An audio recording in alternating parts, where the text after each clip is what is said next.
Could I remind everyone to make sure that they've switched off their mobile phones?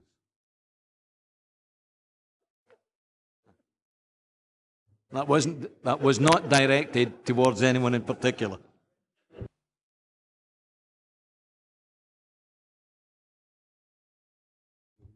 I'd like to remind everyone as well that this meeting will be recorded, and what the recording will be subsequently be available for public listening. Could we have the Sederunt and apologies, please? Chairman, apologies from Councillors Dykes, Stitt and Witts. 8 members present. Do we have any declarations of interest? None?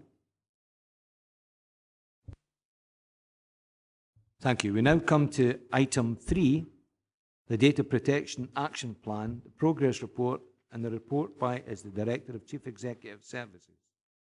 This is a report on progress in the implementation of an action plan to assist the Council to apply best practice in relation to data protection issues. There were 41 recommendations and 38 of these actions have now been completed. The remaining 3 are due for completion by the 1st of September 2013. Officers will answer questions on the action plan. In the meantime, Mr. Haswell, do you have a verbal update on the Information Commissioner's response to the implementation of the action? Thanks, Chairman. Yes, my colleagues had a discussion with the ICO's office yesterday afternoon. Things seem to be going well. The ICO has been inundated with evidence that we are actually complying with the action plan. We are awaiting formal confirmation from the ICO's office that what we've sent to them is satisfactory. So things are moving on, and we are in touch with the ICO's office. They appear to be satisfied with what we're sending them to date. Councillor Drybrough? Yeah, thanks, Chair. I do have some concerns. In my group last Friday, a member was actually sent some information by email on issues with regard payments and things like that to staff. Now, he's obviously taken that through proper channels before actually raising it here. And quite rightly so, he'll raise that with the appropriate officers to deal with that. I do have one other concern, and it's with regards the pay slips that we're now getting through computer systems. And if you look at the front page of the particular thing in Trent, it's an HTTP service, not an HTTPS service, which would make sure it would be a secure line. Now, that is for all. I would imagine that everybody's going to computerised payroll systems. And the issue that I've got here is, why is it not an HTTPS as opposed to an HTTP service? Yeah, that would be a TS question, to be honest with you. I wouldn't mind taking that on and speaking to our TS managers and see if we can look to rectify that. Any other members' questions? Councillor McKee? Aye, thanks, Chair. It's A19, introduce a standard confidentiality agreement. It has to be signed off with all staff. Is that done electronically, or is there actually paper? Is it actually a paper transaction? I have difficulty with some of these things where signed off by staff and try to reduce paperwork instead of that. Unless it's done electronically, it would appear to be increasing. The advice from colleagues in legal services was that it needed to be a manual paper to make it binding. So it's sent out electronically. They have to print it off and sign it, and they keep it locally. And then a record is added to iTrent, the fact that they have signed it. Councillor McKee? That's fine. There's just another in C23. Remind staff and services who share data to refer to information sharing practitioners' guide. Is there any way that we can be sure everybody has read that guide? Do they read it and sign as having read and understood it? That's just a kind of safeguard. I would have thought that would maybe, if it's information sharing, that's something that everybody should be knowledgeable on, and there should be a signed copy. So for this one in itself, we used the Information Management Contacts Group, and it was circulated through them to relevant people who do data sharing on a daily basis. We are aware that we need to reach everybody with this, and there is a big project going on out with the IC Action Plan in regards to data sharing, in regards to developing information sharing protocols. So for those staff who aren't currently aware, who maybe don't need to be at this time, they will be aware in the future. And I take on your point that we need to have something to record the fact that they are aware of it. Thank you. No further. Councillor Prentice. Thanks, Chair. Just very briefly, in B26, what exactly is a Kensington lock for the laptops? Just curious, that's all.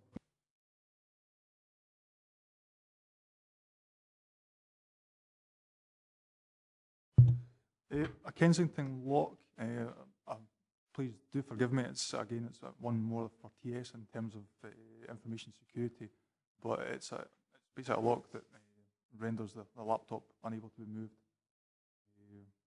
So it's a layer of security. But as I say, I'm not technically minded, so I couldn't give you a full answer, I'm afraid.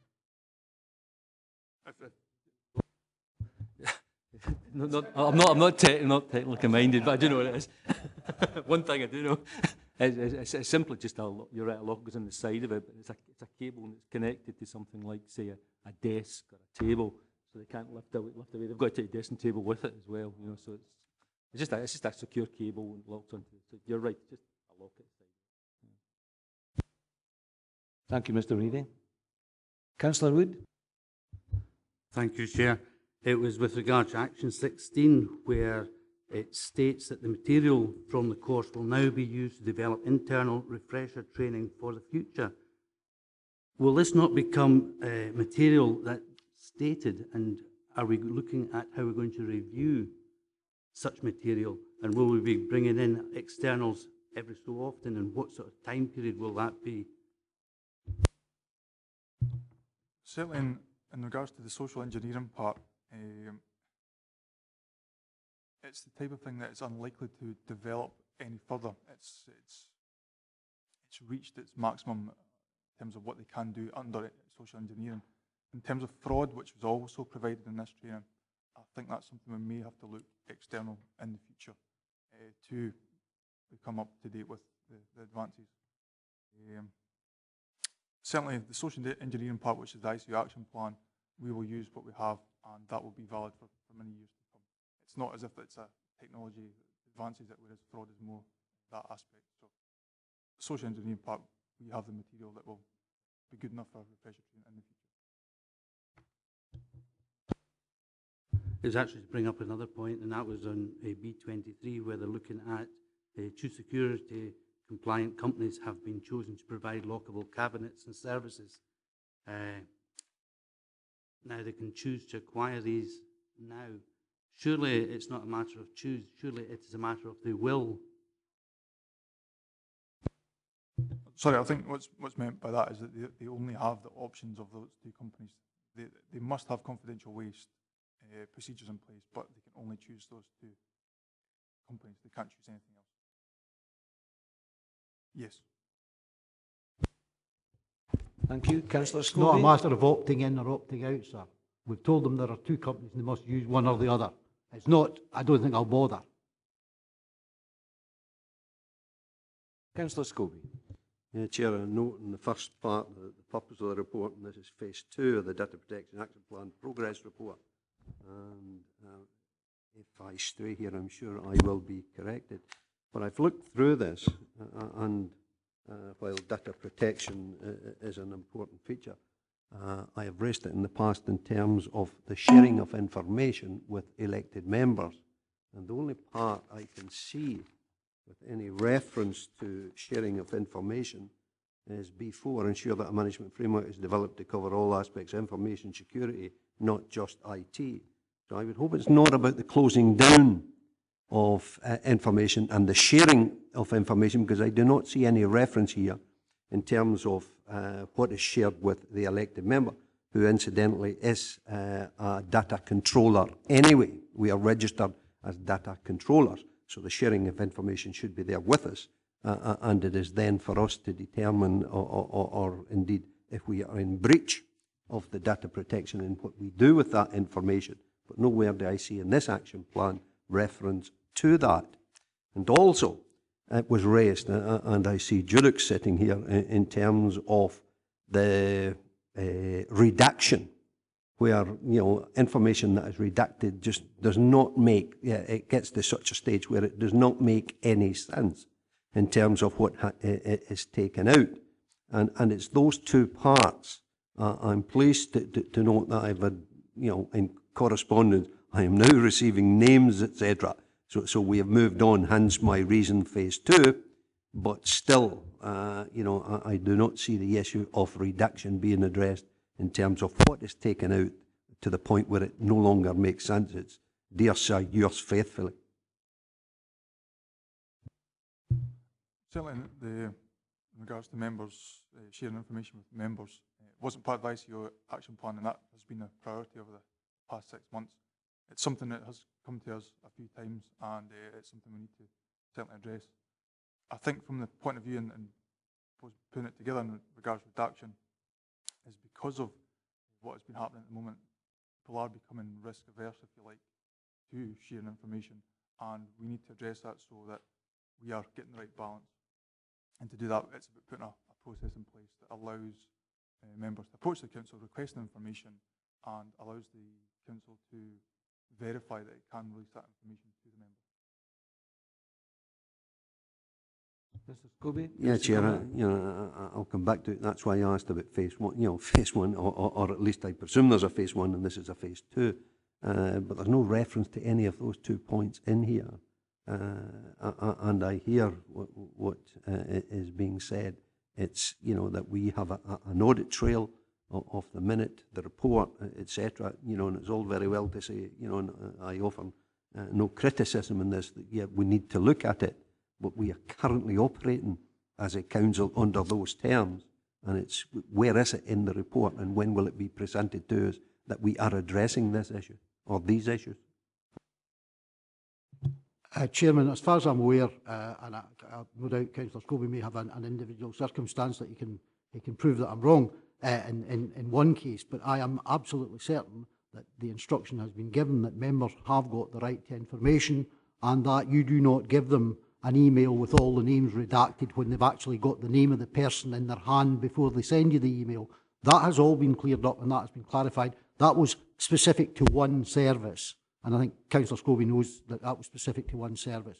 There are areas where we require to look at information sharing protocols, and I can assure Councillor Scobie that information sharing protocols, not only with local members, but with the health board, with the police, with the fire service, these things are all being looked at, and we have data sharing protocols. They're not being done through the ICO audit, they're being done through the Information Management Board, which I chair and which is working forward and has got these protocols coming forward in place. They were not an issue which the ICO felt required to be addressed.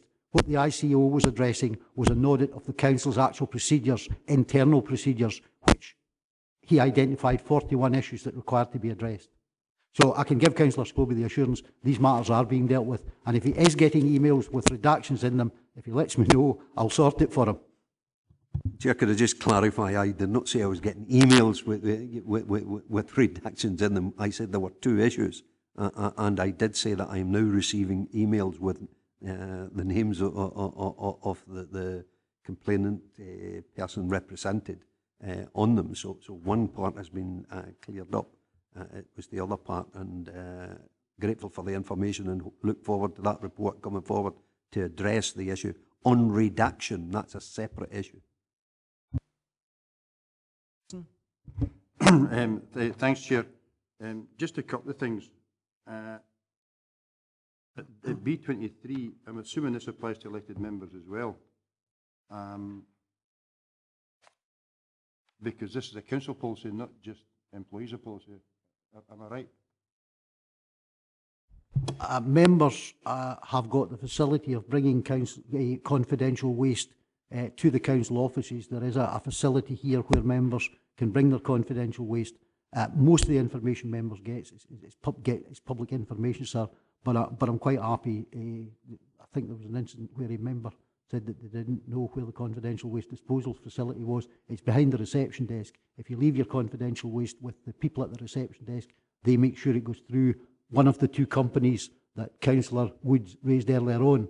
I don't think we have the facility to visit 47 members' houses to pick up confidential waste. I think it's much simpler and much more appropriate that the member themselves identifies what's confidential, brings it into the offices, and we then put it through our normal system. Thanks, Mr. Haswell. I was actually meaning in terms of policy rather than specific instances, just to make it absolutely clear, because we are required to abide by this policy. The policy applies to members and officers alike. Thank you, sir. Thank you. Following on from that then, have the new records management regulations or law been taken account of? Because they've come in after this was completed. Yeah, thanks very much, Chair. The records management was not, of course, part of the ICU action plan, which we are discussing, the report we're presenting. But we do have an obligation in terms of the Public Service Records Scotland Act, and we have made an appointment in terms of the records management officer. We're working to provide a records management plan for submission to the keeper. The deadline has now been extended from September, which was the initial date, to January 2014. But we are committed and we're working to ensure that that plan is available for consultation and also to be presented to members by the due date of September.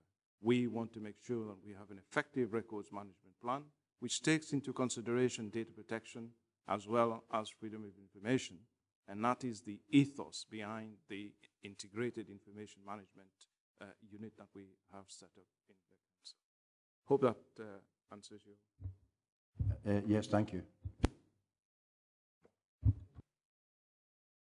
Now turn to the recommendations. Just one. Members asked to note. Agreed? Thank you.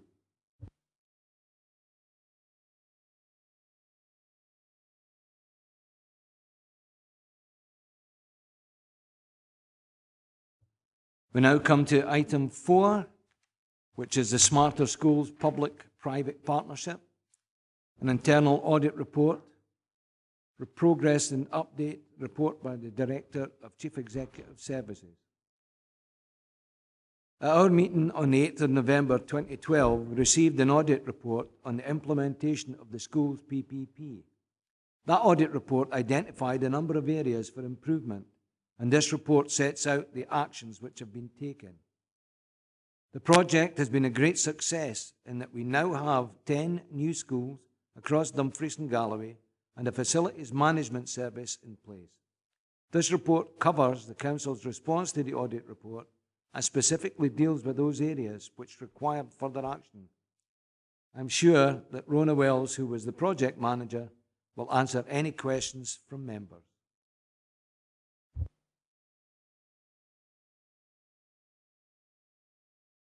Councillor Dryborough?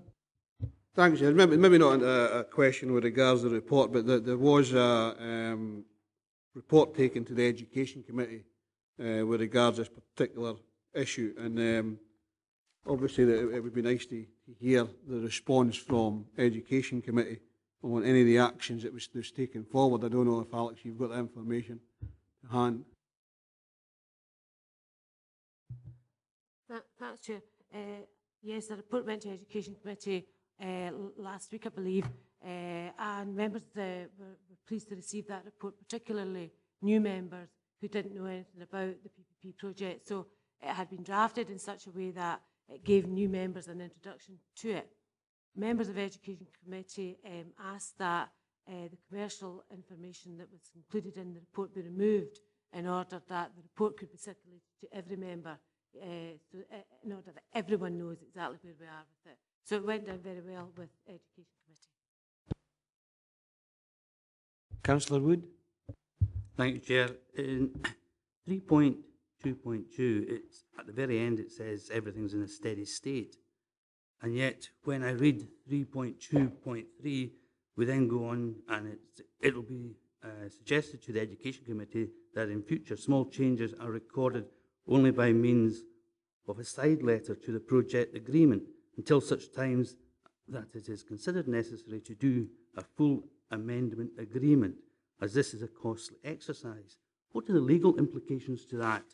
And furthermore, if we look on the next section of 3.4, at the very bottom there, it goes into this remains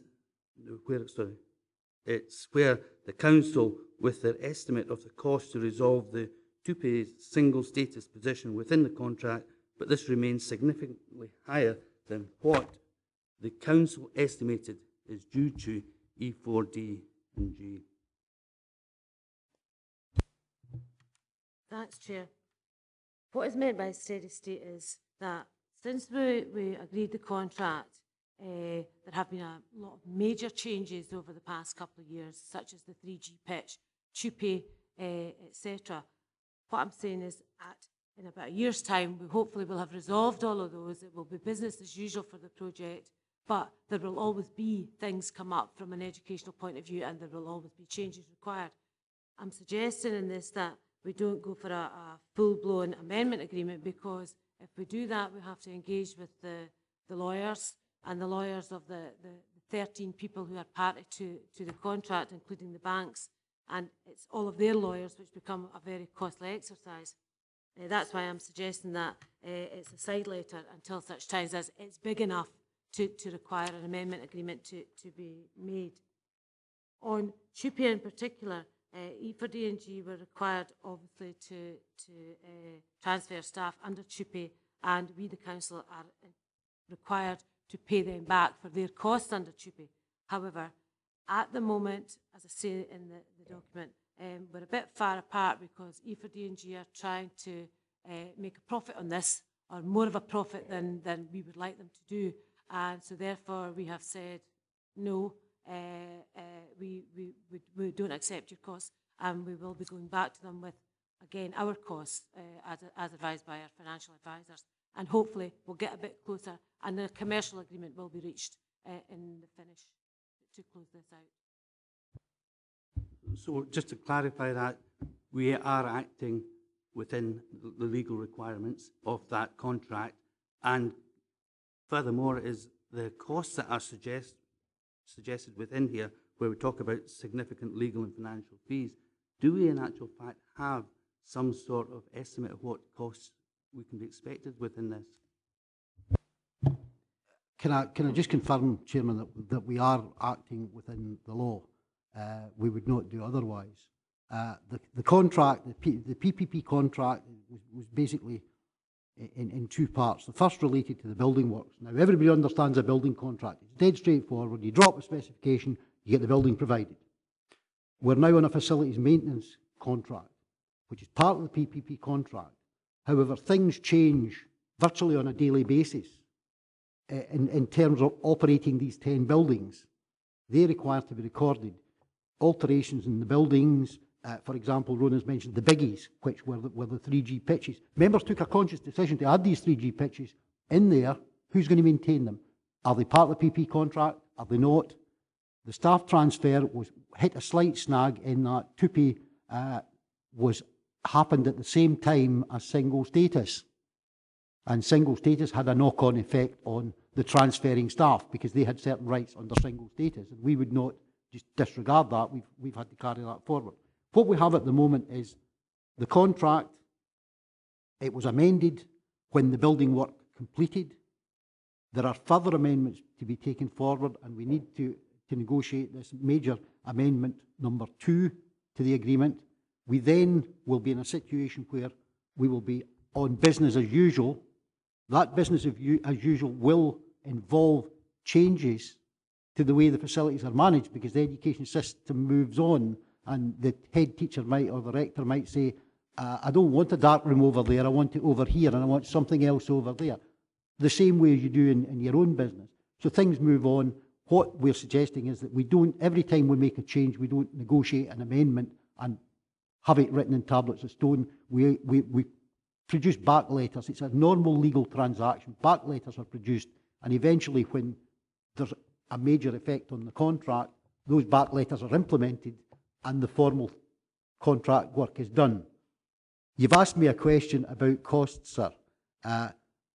In terms of the amendment agreement 2, we will be coming back to members detailing exactly what's in the amendment agreement, detailing what the cost of that to the council is, and at that point we will be in a position to provide you with an estimate of legal fees. At the moment, we don't know what's going to be in the amendment agreement. It depends how closely the banks are involved. It depends how closely other advisors are involved to find out what it costs. But these costs for these contract amendments are considerable. I won't hide from that. There are considerable costs incurred by the council.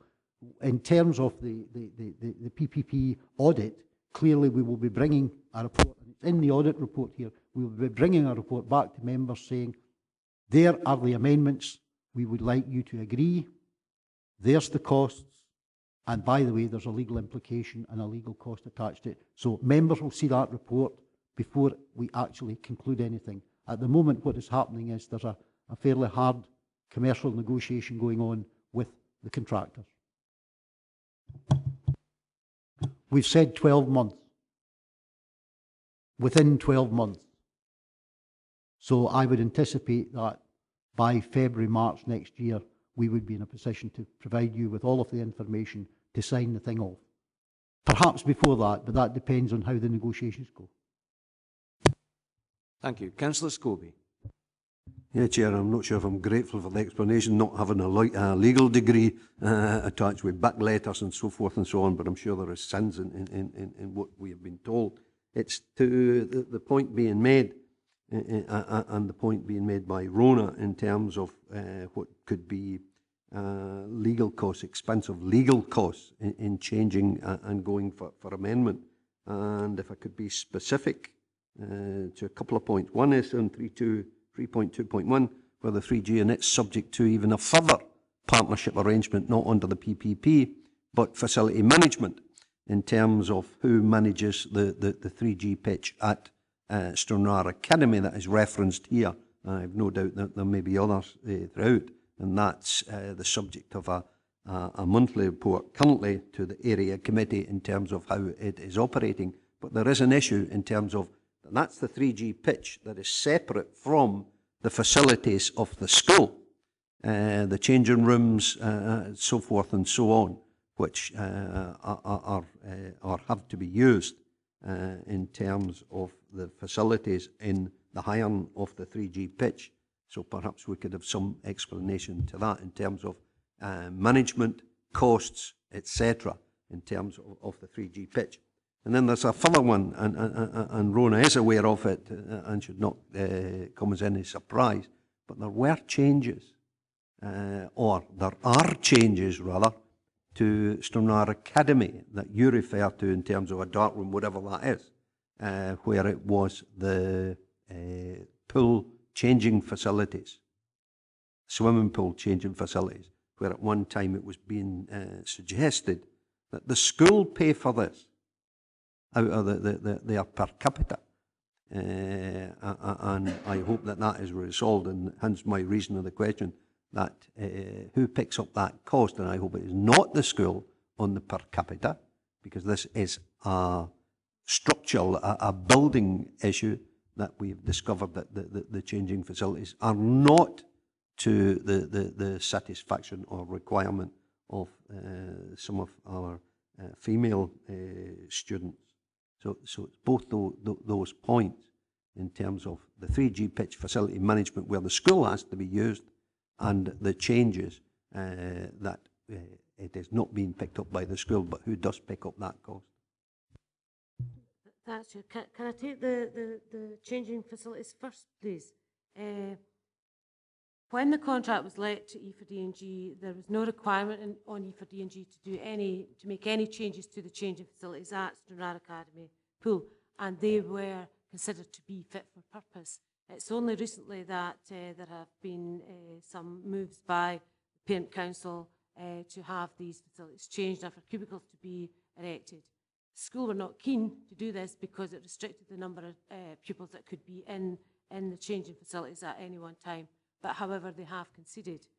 Now, we cannot expect E4D&G to pay for those changes. It's not their responsibility. They've done what it's asked for, and therefore it has been referred to education to see if the education department would fund them, or indeed if the school would fund them. It's just contractually not appropriate that these are laid at the door of E4D&G. It's not their obligation. So, you know, that's where that is. If we want to change in anything, we have to pay for it. It's not E4D&G that pays for it. If E4D&G want a change that changes something that they make a saving on, we get a share of that saving. But it's the other way around. We want a change, we have to pay for it. So, you know, that's just a fact of the contract. On the 3G pitch, Councillor Scobie's right, there's sort of two factors to this. There's the actual 3G pitch, which will not be maintained by E4D&G because, again, it's not contractually their obligation. It, I believe, will be maintained by Sederunt FC, etc. E4D&G, however, I'm negotiating that at the moment, will take on responsibility for everything else, the floodlights, the cutting the grass, the running track once we get that to the standard that's required, and they will take on the maintenance of that. On the changing rooms, yes, do have to be used as a let for Sederunt Academy, and these come out of additional hours, so that is already covered. So, you know, it all should work and all should dovetail together and work well. And I think that at Sederunt Academy, we initially, members agreed that the whole 3G pitch and the running track and the grass area would all come out of the PPP contract, and that there would be no detriment to E4D&G, because again, you can't change it and then make them pay for it. But I've negotiated the fact that they will take on the responsibility for the running track, grass, floodlights. So therefore, the only bit that they're not taking on is the 3G pitch. So the council are getting sort of best of both worlds here. Councillor Dryburgh. Thanks very much, here. I'm on page 15, just above action point 6, which is the second paragraph of the page. And when you're looking at the view of the current contract, you're going to seek advice from the Scottish Futures Trust on staffing levels and structures. Now, looking at the potential for liabilities here, what potential do we have for liability, considering the track record of the Scottish Future Trust, of course, which is a project that hasn't been best placed?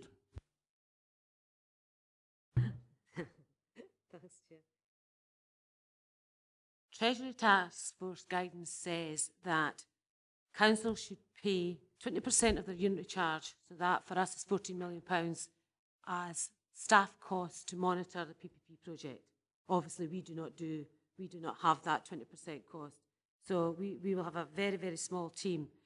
But Scottish Futures Trust have a view on how PPP projects are to be managed. And I'm just saying that we will engage with them during the process of putting it in arrangements for the monitoring of the project. Thank you. Could we now turn to the recommendations? Sorry, Councillor Ferguson, you wish back in? No, just like in the first stage, Chair. But thanks anyway. I've got two questions. One is the paragraph at the bottom of page 14, and I'm kind of mystified here why 2P and single status actually have a role in this, because single status was implemented in April 2009 before any of these contracts started, and 2P transfer took place at the same time. Unless there are new 2P transfers, which are a totally different matter. Because this, to me, looks like an outstanding issue rather than a new issue. I'm really mystified as to why single status would actually play a part in this, because every single person who transferred over, the earliest one here I see is August 2009, which was after implementation date of single status, and there were only a handful of people who actually had their terms and conditions changed as a result of an appeal under single status. And I'll come back to my second question after that. I'm sorry, I don't have papers that have got numbers on them, so I don't know what page 14, which one is page 14. Action point 3. Right, okay. Right. There. Right. Can I go on the TUPE single status issue? When we signed the contract, our single status agreement had not been signed off. You know, it was, we were out of kilter on when we signed the PPP contract when single status came into force. The council had to apply the staffing protocol that the Scottish Government had introduced, and therefore any transferring member of staff had to have exactly the same conditions as the people who were employed by the council. So the cleaners, the janitors, etc., we had to give them exactly the same terms and conditions under our TUPE transfer as we did in the council. As I said earlier, it was just because of the disjoint that it became a bit more problematic, and it became a bit more problematic because E4D&G decided that they would have a markup on the costs, which we disagreed with. If the cleaner works an hour, they get paid an hour. If the cleaner works 2 hours, they get paid 2. They don't get paid 2 plus a markup of 26%. So that's the disagreement that we're having on TUPE at the moment, because they're taking on risk for those staff. The other thing that they tried to catch on to with single status was equal pay. They were trying to get us to pay an equal pay premium for the risk of our staff having equal pay claims, until it was pointed out to them that the contract actually has an indemnity clause for equal pay within it, and therefore they have no rights to obtain any further monies from us for any potential equal pay claims that we've not had. So it was the timing of single status, TUPE, and the contract that gave us a problem. Can I maybe add, Chairman, the issue here is not the payment of the staff or the payment of the employees. The issue is there's a disagreement between the contractor and the council as to how much that should cost. That has not affected TUPE, it's not affected single status. That's a given. But what we're not going to do is allow the council to be asked for more than we think is reasonable for that transfer to have taken place. So it's not an issue of holding up TUPE or single status. They were out of kilter. We transferred the staff over. The staff are being paid at the appropriate rate, the same as council employees. However, we need to negotiate what that cost is in terms of the contract. So that's exactly my question, Mr. Haswell. This has been going on then for over 3 years. No, sir. The issue has been going on. The issue has been in place for 3 years. There were discussions and negotiations went on. Yes, we are now in a situation where we're some 18 months on down the road. When 18 months ago we thought this should have been settled. We could not get agreement. There are a number of strands in an agreement. When you're in a negotiation, you don't just negotiate on one situation. There are hundreds of bits to the negotiation. And what we're trying to do is tie them all together and get a final agreement. So there will be areas where the council wins and areas where the council lose.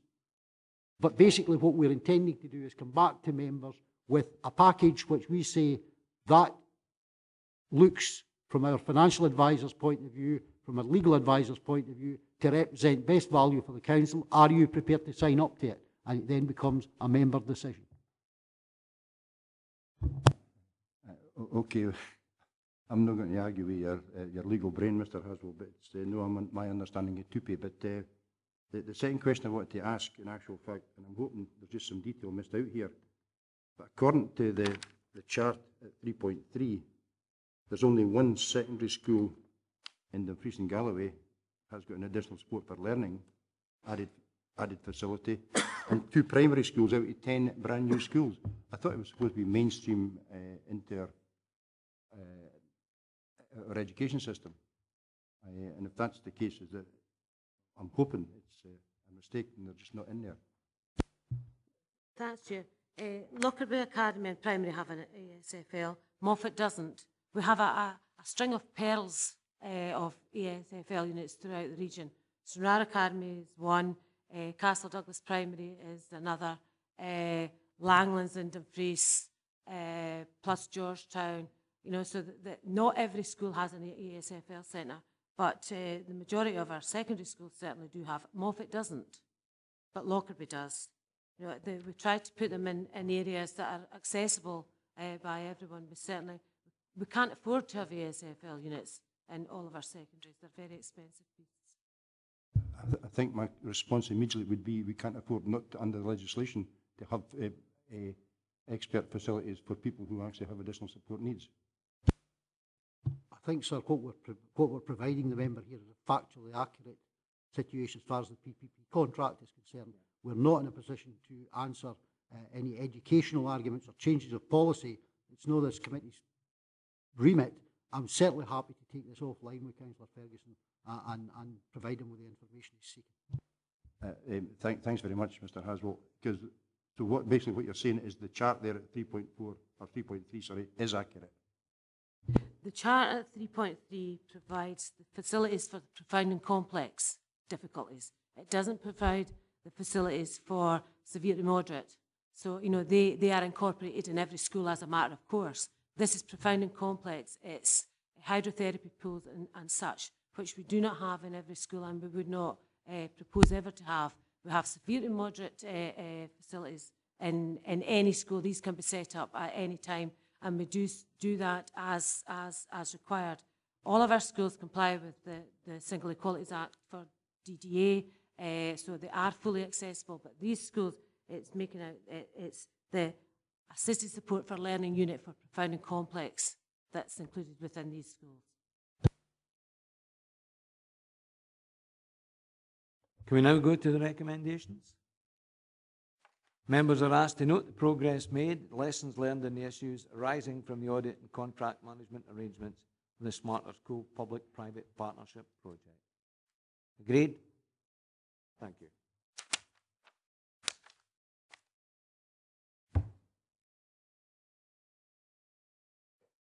We now come to item 5, which is the interim management letter from PricewaterhouseCoopers on the audit of Dumfries and Galloway Council, report by Head of Finance. I see that Mr. Cameron Reeve is with us this morning. But where we'll go, this interim management letter sets out 3 overdue external audit recommendations relating to non-domestic rates billing and collection systems, IT general controls and the management of social work services. I'm going to ask the external auditors if they have any further comments to make, and if necessary, hopefully Mr. Reeve will give the responsible officers the opportunity to reply. Thank you. Okay. Thanks very much. Members, this is a report simply in work that we undertook during this February, early March period. So it's coming to you quite quickly. I have a requirement not to review all your systems in detail every year. I need to do it every 3 years. Audit regulation effectively requires them to check nothing has changed. And what we've done is we've actually looked to see if there's been any real changes around your payroll system, council tax, non-domestic rates, housing, council tax benefits, ones that you would expect me to rely on, use for the purposes of my audit of your financial statements. And there's been no significant changes to these. I should point out one of the key things in international standards auditing is reliance where you can on internal audit. And I'm very, very grateful to Kevin and his team. They've been very helpful this year, and they have some work that they're doing with and on our behalf around the accounts payable system. So the comments I make just now don't relate to accounts payable. Kevin's also helpfully going to support some work around grant claims and collating responses to the numerous Audit Scotland reports that get produced from time to time. I haven't completed my work on what we would call IT controls, general controls. That work is scheduled for April. So again, this letter, oblique report, doesn't reflect that. Nothing new to raise with you other than the 3 that the Chair has quite rightly raised actually in place. The first one, which is on page 21 of 50, is one that's a hangover to your previous auditors prior to my time, Audit Scotland, and I think it's something you perhaps had said you would do yourselves. So that's the key to all of these. These aren't things just auditors are saying, these are things you signed up to do. And it was to look at, obviously, the way in which you award reliefs and discounts. Are they still relevant? Because you have a degree of flexibility around some of that, and that hasn't been done. Now, from my point of view, I guess what we're saying there is, I can understand the pressure because when you integrate the system, I can understand some of that, but we're 2 years out of date there. And that's not really what you want to be coming to this committee. That's point 1. I think perhaps it's something that needs to be done sooner rather than later, or taken off the table and just don't do it. I think that would be where I'd be coming. The one on the IT controls about access controls, and that's about you just want to make sure the right people are getting access to your information and to your systems. Now, I'm not actually saying that the wrong people are getting it, but what I'm saying is you have a control mechanism there, and new users to access it should be formed. There should be evidence to show that's there. And when we followed this up, 10 of 60, you'll recall, actually didn't have that. We couldn't see any evidence that someone had checked that they should be getting that access. Again, unfortunately, that hasn't been implemented so far. And the final one is around the one that we that went to, obviously, Social Work Services Committee last month on the substantial and very, very challenging actions that are sitting with the Director of Social Work and his team, which is obviously high risk and something that's been a focus for this committee as well. Happy to take, of course, any questions on any of these things. Councillor McKee? It's not so much a letter. I think the Speaker just identified a number of issues. And I think we've got to raise concerns about a review being 2 years overdue. I think we've got to say that's certainly not acceptable, and we would expect, if it's needed, to get it done as quickly as possible. But for a report to be, or changes to be checked over and whatnot introduced, being 2 years overdue is not very acceptable as far as I'm concerned anyway. And IT general controls and access, user access to systems. So we're talking about control over information that's kept on the IT systems. And I think if we've got, in our testing, 60 new users, 10 hadn't any access request forms available. And that just highlights the issues that's involved in there. And I'm sure the number of users is a lot more than 60. And it must give us cause for concern that this has not been introduced. And we're three months behind schedule. And that's to be revisited by external audit. So I hope they get ourselves G'd up and sorted out.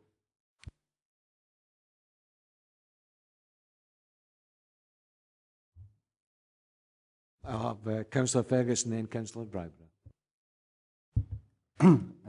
Thanks. Good morning, Cameron. I'm on the IT one again.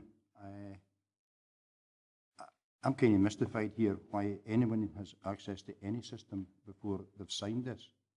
And I think it's probably just down to preempting your answer, individual departments not doing what they should be doing. But to me, this is quite a simple response here. Everyone, I would actually, not most council applications, any council application, given the detailed report we had earlier about data management and security. And I don't know if it's the right place to raise this or not. Mr. Haswell will no doubt correct me if it's not. But surely that should be part of somebody's induction before they even set through the door, or even part of their appointment process, that's actually filled in and completed. I can understand maybe if it's a catch-up job with some other ones, but any new people coming in should have been done before they even get across the door. I think what you get is, Bill, that obviously people don't have unbridled access to everything. As you know, it's restricted access. People change their roles. Sometimes it changes, but I agree entirely with you. The question is, why was access given until it was in place? Because that's the whole point of the control. And I think what this demonstrates, unfortunately, is that you can put as many policies and procedures in any organisation, but the behaviours aren't quite right. And the behaviour here is like giving access when the thing's not there. That's the problem. Yeah. So you're right, absolutely right. I agree with what Mr. Reeves is saying. I think, Councillor, you're quite correct. You shouldn't be granted access until you've completed the appropriate training and completed the appropriate forms. We are in a cultural issue here. By producing new forms, we're not going to change the culture. That's the problem. We keep thinking we'll change the system and people will comply with it. It needs to be a bit more than that, and that's something that is being looked at. Councillor Driver. Thanks very much, Chair. It's on that specific point that culture does change eventually, but it needs to be led at the end of the day. And one of the problems that I see with certainly in specific to the actions on 1 and 2 is that if you look at the update of 20th of February, the management response is that this has been delayed due to resourcing issues. However, it's now underway and is likely to be completed by July 2013. I think as part of the recommendations that we've got to show a bit of leadership here and say, it bloody well better be finished by July 2013. And if no, there will be some recourse in that particular action. And likewise, in the new user request forms will be finalised by March 2013. Well, we're over that now. Are they out? Haven't got a clue. Are they in place? If they are, so we put them back to those particular committees and say to them, it's about time that you showed some leadership and got these actions completed.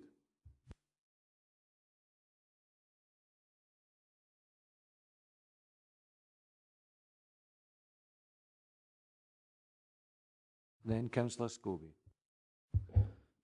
It's just to get some clarification on the final one where it's the management of social work services and the final management letter. And I have to agree with the external audit responses. The action plan shows an ambitious target for the management to achieve a large number of short-term actions between November 2012 and March 2013. Where are we with that whole process now, especially since we have heard of the departure of our Director of Social Work? I mean, this is obviously something that's being put in place, and how is it going to be processed in the future as well?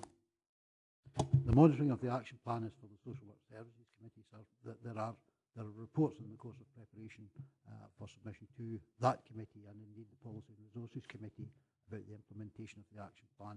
There are a number of challenging issues in relation to management which the Chief Executive is addressing at the moment and will come back to members for their consideration. I take it you mean that comes back to full council, or does it come back to this committee or to Policy and Resources? Which committee does it come back to? The main committee responsible for the implementation of the action plans, the Social Work Services Committee. It's its service. It will be its responsibility to ascertain how the action plan is being taken forward. Obviously, the external auditor will continue to monitor because the external auditor produced that report, and there will be monitoring reports come back to this committee. Councillor Scobie. Yeah, Chair, it's on the same subject, and I'm not clear as to just what we were being told there in terms of our responsibilities against that of the social workers of the Service Committee. There is no doubt that it is the responsibility of the Service Committee to bring their budget into line.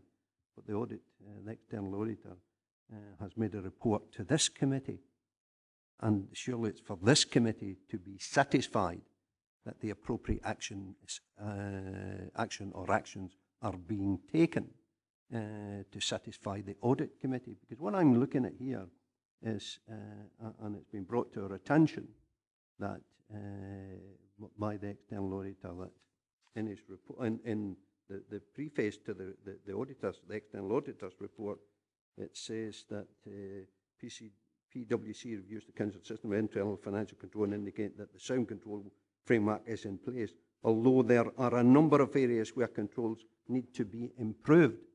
Well, if they need to be improved, where do they need to be improved? And how do we satisfy ourselves that they are being improved? And I do not want to rehearse the arguments that I've had at Social Work Committee or full council, and indeed we have the Chair of Social Work sitting before us as a member of the Audit Committee when I asked for monthly meetings and find myself a lone voice. So where are the improvements, and what are these improvements to bring this under control, bearing in mind that I have put something before the Chief Executive for investigation in terms of the service delivery and how perhaps savings are being met to the detriment of the services that are being provided, without wishing to stray into that in terms of another place. But what are the improvements, and what is our role as the Audit Committee? There was a very full report including the PwC findings put to the Social Work Services Committee on the 21st of February. That report included the full action plan, and the Social Work Services Committee noted and approved the action plan. The reports on how these actions are being taken forward will be submitted to the Social Work Services Committee. That is the appropriate committee for it to go to. The Audit Committee maintains an overview of whether these actions are being followed through. The external auditor will look at them again, and hopefully by the next time the external auditor reports, he will be able to report to members that the action plan has been completed and that the work has been carried out.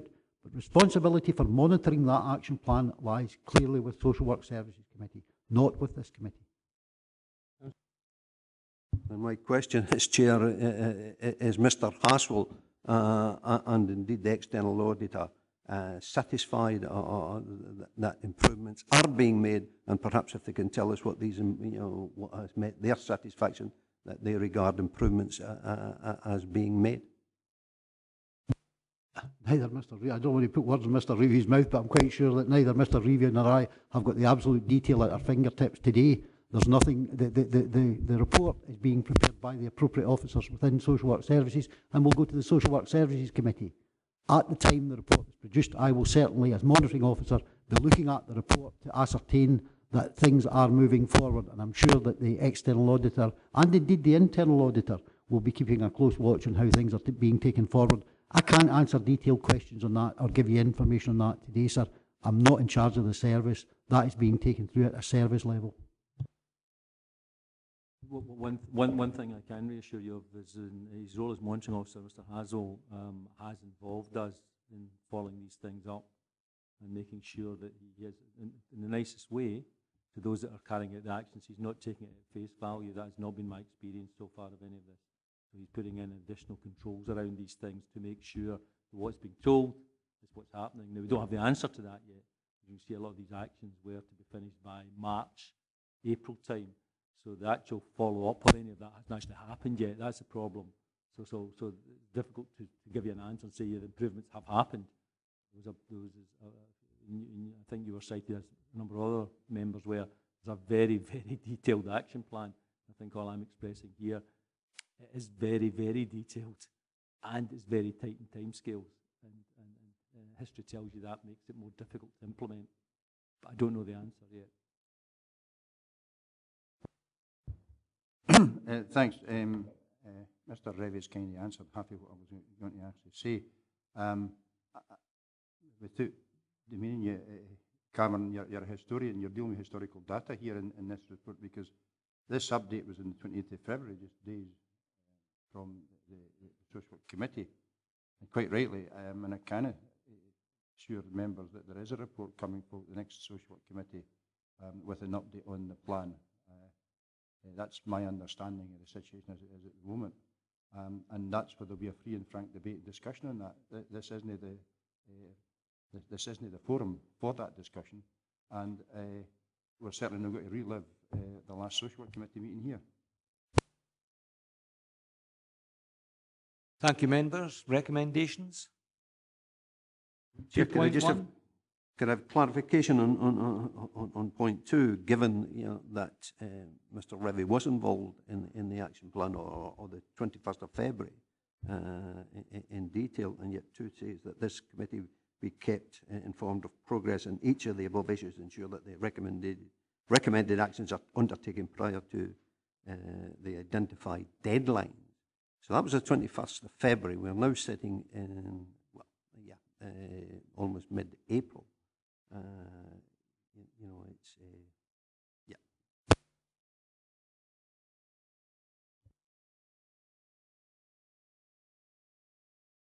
Chair, I do not, the point I'm making, I cannot see how this audit committee can be satisfied that, that we are not getting any report, and notwithstanding the tightness of without rerunning, and I am not rerunning the social work committee. I'm saying. Maybe if I can help, Chairman, just to reiterate what Mr. Revy said. The actions were set out over a period of time. Those actions,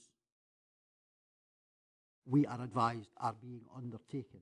There will be a report on the actions and the outcome of the actions for the Social Work Services Committee at its next meeting. Social Work Services Committee will have the responsibility for monitoring the actions and ensuring that they're going forward. What you have a responsibility for as the Audit Committee is the overall business and financial management of the Council. The next time a report comes back, it will either say, yes, the Social Work Committee has been satisfied the action plan has been implemented, or no, it has not been implemented, and you'll be back to the comments that Councillor Dryborough made earlier on about the two outstanding issues. And it will be at that point that this committee can say, we are satisfied or dissatisfied. At the moment, we don't have the information either to satisfy you or not.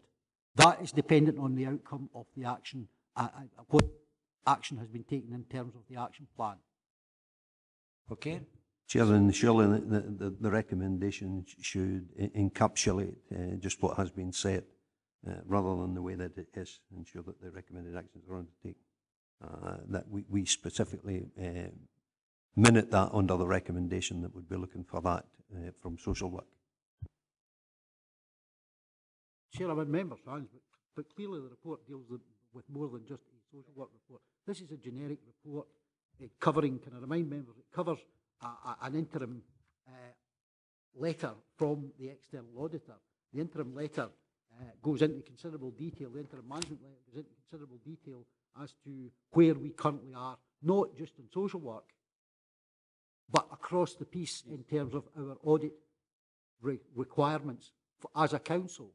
I think for members to determine what they want, what decision they want taken, but I'm giving members an assurance that that paragraph 2 there will enable this committee to look back when it comes to look at the external auditor's reports again on social work services. And I've already given members an assurance that as the Council's monitoring officer, if things are not happening, you are my first port of call as the Audit and Risk Committee. Councillor Dryborough. Yeah, and it's maybe a way of taking this actually forward. I would imagine that there is going to be in the future some reports to this committee on the social work action plan, which is fine, and I look to have one perhaps in 6 months' time. But the other two recommendations, or should I say the two issues that were raised within the report, I would like to see a completion date of those dates actually in the issues that have been raised, rather than saying it's likely to be, or it might be, or it will be. We want it to be. End of story. Absolutely, Chairman. We will minute that, and that will come forward. We will ensure that you get a report to the next committee, because that will have covered the deadlines that you've set out. Okay, we'll go to the recommendations. Thank you.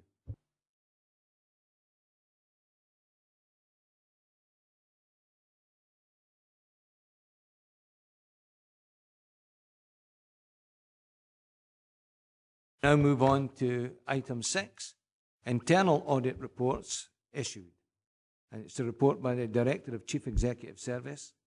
This report is a standard item of business and deals with audit reports issued by the Chief Internal Auditor since our last meeting.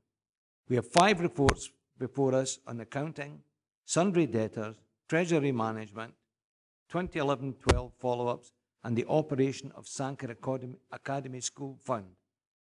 I'm going to ask Kevin Geraghty to go through each of these reports and to answer members' questions. Mr. Geraghty. Thank you, Chair. Yes, I'm pleased to report these 5 reports, 2 of which are related to the new financial information system, Integra, many of you are aware of. That's accounting and sundry debtors. That's 2 modules of Integra. Treasury management, about governance, what happens in relation to cash flow and use of money, and that sort of thing. 11-12 follow-ups, which us following up the main financial systems work that we did last year, trying to make sure that the recommendations, which we've already tracked with you, there's some evidence of them being done, and also to look at any changes that have occurred in the system so that we can say whether or not the assurances that we obtained last year are likely to continue to apply. And the Operation Sanker Academy School Fund, we're doing a programme of work around secondary schools, and we're reporting to you as we do. So, Chair, main accounting, that's probably the sort of core report, I think, of the group. certainly sundry debtors sort of hangs off the back of that.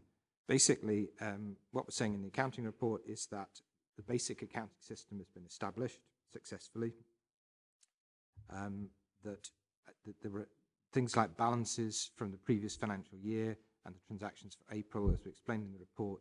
The new system was switched on in May 2012, so the transactions for April were done in the old system.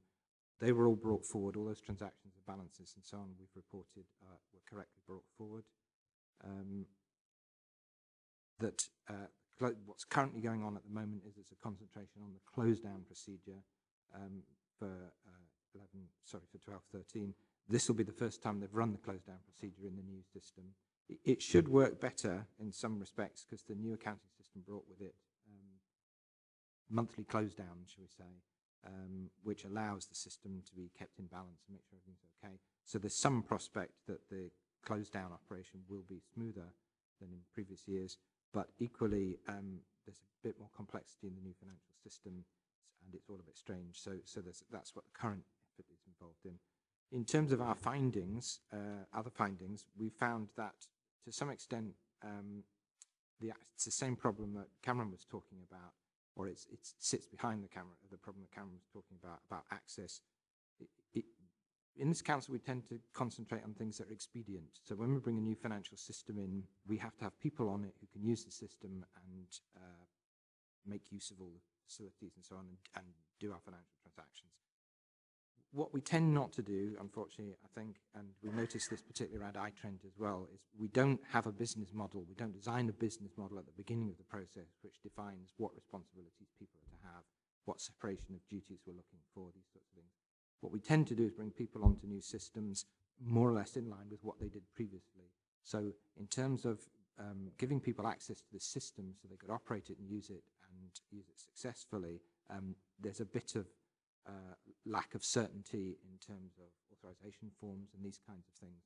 Because it's a problem, as we saw with iTrend, we've made a recommendation there that a business model should be written and then the access process hangs off the back of that. The same is true with Integra. We put people on to use the system and it needs some tidying up, but we've got undertakings from management to have a look at that, and we're confident that will happen as it feeds into the fact that in some cases the bits of paper supporting people's access are not available to us as auditors, which we find unsatisfactory. It doesn't mean people have inappropriate access, although even in this audit, in one or two cases, we found things where, for instance, internal auditors had access to do journal entries. Well, it's not something we would ever want to do, not something we would ever need to do, but it was a kind of hangover from something else that had happened, so we had that access removed. But we think there needs to be a reasonably close review of access structure, security around the system, which it's not that it's insecure, it just needs tidying up. Apart from that, really, also there were no housing benefit postings we've reported. The housing benefit system, which is an important system, they'd not successfully managed to post from the Northgate system housing benefit transactions or summary transactions into the ledger. Again, that's something that's being dealt with as part of year-end procedures. It's not a significant issue, but it's not something we want to see repeated year on year. It would be much better if the housing benefit transactions were posted during the course of the year. But apart from those sorts of issues, we're quite satisfied, as I say, that the basic system has been established. It's functioning quite well. It brings some improvements. There are one or two difficulties in one or two areas, but we're confident that management understand these problems and are addressing them. And we've got an agreed action plan, which we're quite satisfied with in terms of management's response and timescales involved. Okay. Sundry debtors, in some ways, was a slightly simpler module to... Sorry. Chair, could we do a paper at a time? There's a lot of stuff in these papers. That's what members wish, yeah. Rather than the auditor going through them all at once. If you didn't mind. Councillor Bradbury, you wish to come in on that part? So on that particular point with regards to the agreed action plan, Kevin, I'm looking at the first one, the action to be taken, a training needs analysis.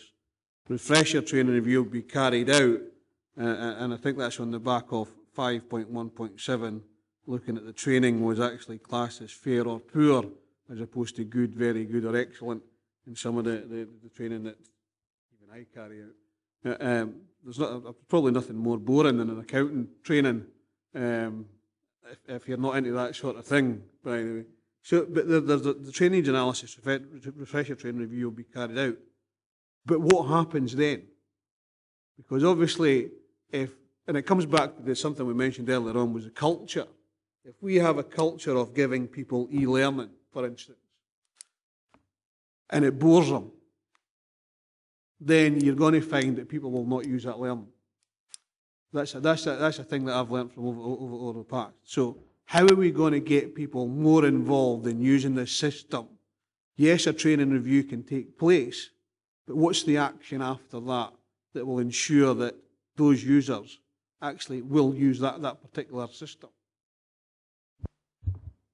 Chair, that's an interesting and very important point. I think the system was brought in fairly quickly, which explains some of the sort of loose ends that are maybe still flapping in the breeze a wee bit on it. It was brought in very efficiently, which means to say in the relatively short time scale, we brought in a new financial system, it's up and running and it's functional and it's got its basic functionality. The system has other potentials. We've not tapped those yet, we've not developed those yet. And part of the training needs analysis is going to be around core function and what else are you looking for in terms of additional facilities management might be asking for.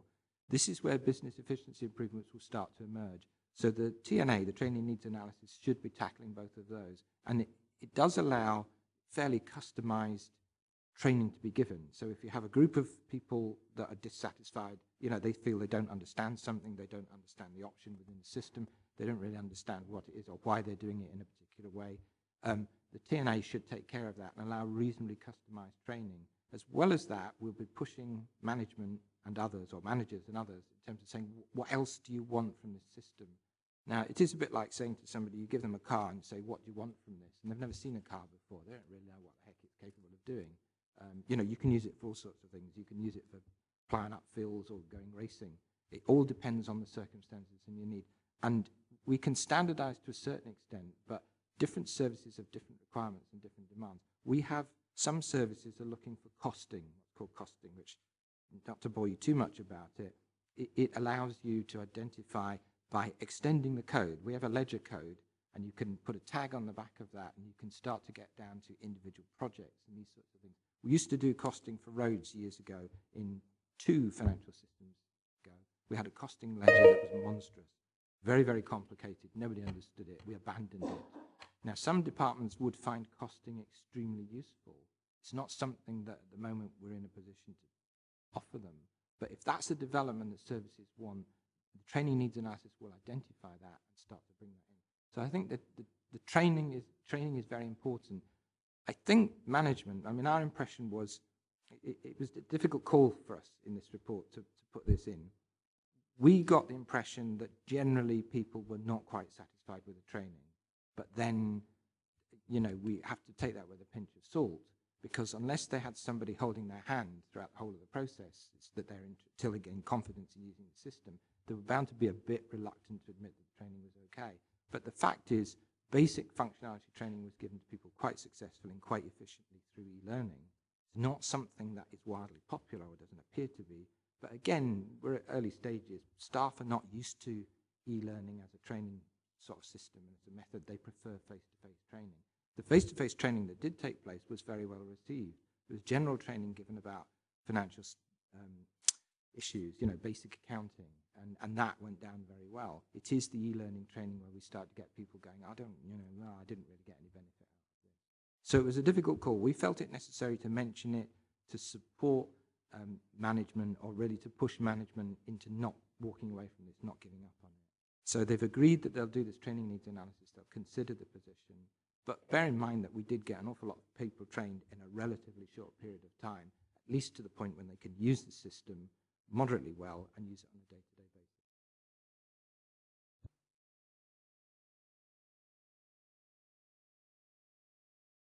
I think Mr. Geraghty's been very fair, Chairman.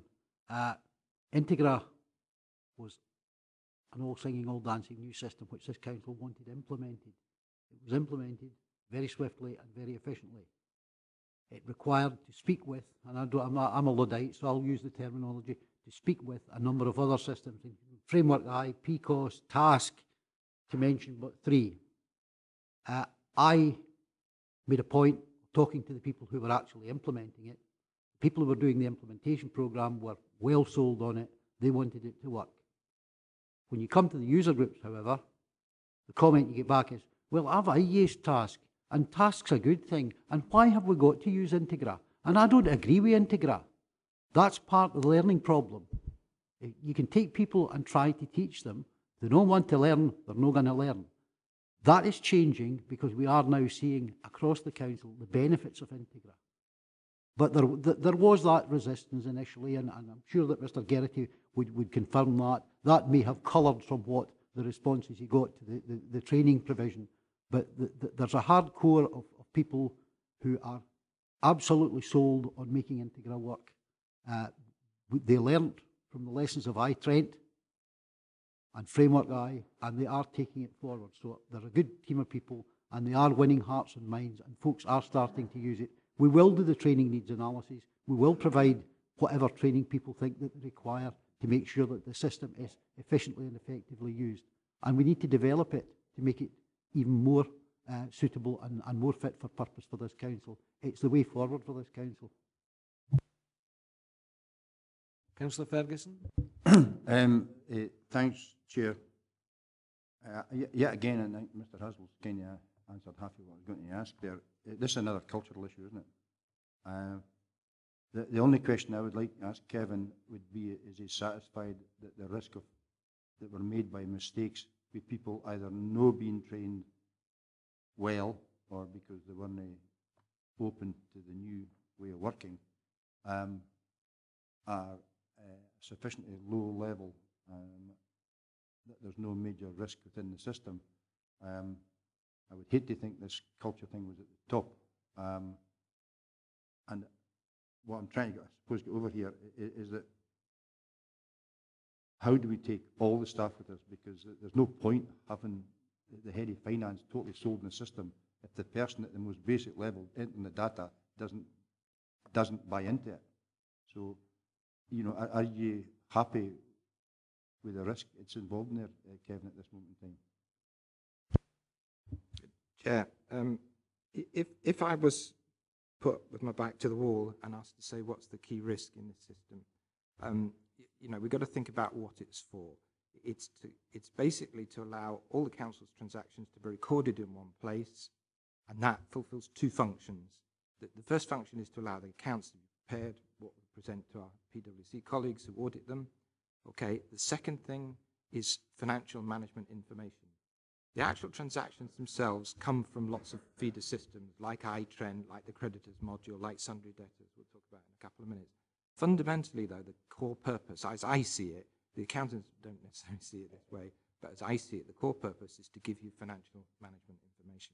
The risk is, and to me the most important risk is, that people stop looking at that financial management information because you know, they can't be bothered with it. It's too difficult. And I think that's what we're talking about in terms of training people, getting them committed to using the system, understanding the facilities that are available in the system, asking for new facilities. If the system doesn't fulfill certain requirements for them and their specialist needs, then, you know, we need to develop the system to allow that to happen. So the core risk is that it becomes a problem. Our financial management becomes a problem. What I am aware of is that finance colleagues, and I'm no longer part of finance, so I can say this without fear of being accused of flattering ourselves.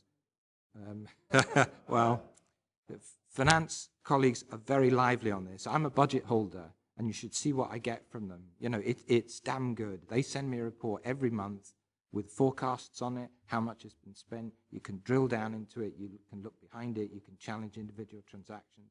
From an audit point of view, what's really good is that I can actually look up individual invoices. The system holds invoices, so you can go and look at a transaction. You can look at the invoice behind that. It's so much better. It's got so many good facilities. The tools that are there to allow managers to manage their finances, I think, are pretty good. The real risk is that we don't engage with managers, show them what's available in the system, and get them to really use it for financial management purposes. I think that risk is a small one because in particular, in our current financial circumstances, everybody is aware of how important money is, how important budgets are, how important it is we get value for money out of what we do. But it is there, it does exist. And training, I think, is important in trying to win hearts and minds in relation to this is what we can do for you, this is what's available. Councillor McKee? Thanks, Chair. I think, as you say, training is very important. I think maybe right at the start, I've maybe been a wee bit lax in getting the training in place. But just that you've got concerns under unauthorised access, that the policy at Presbo is forced password changes after 90 days, which you think is too long, and the account is automatically reset. If you put 3 wrong codes in succession, you're cut off for as little as half an hour. And I take it no reports are produced. I take it that's nobody's told that this has happened. And I think it's maybe something management should be told about, or be able to find out about if there's somebody trying to access and they're putting in 3 wrong passwords in succession. I think that should be queried. The other one was on 513.3. These suspense and holding accounts. It seemed to be that I think what you're saying is that some been set up and never been used, and they've not been deleted either. Can you just clarify where we are with that, please?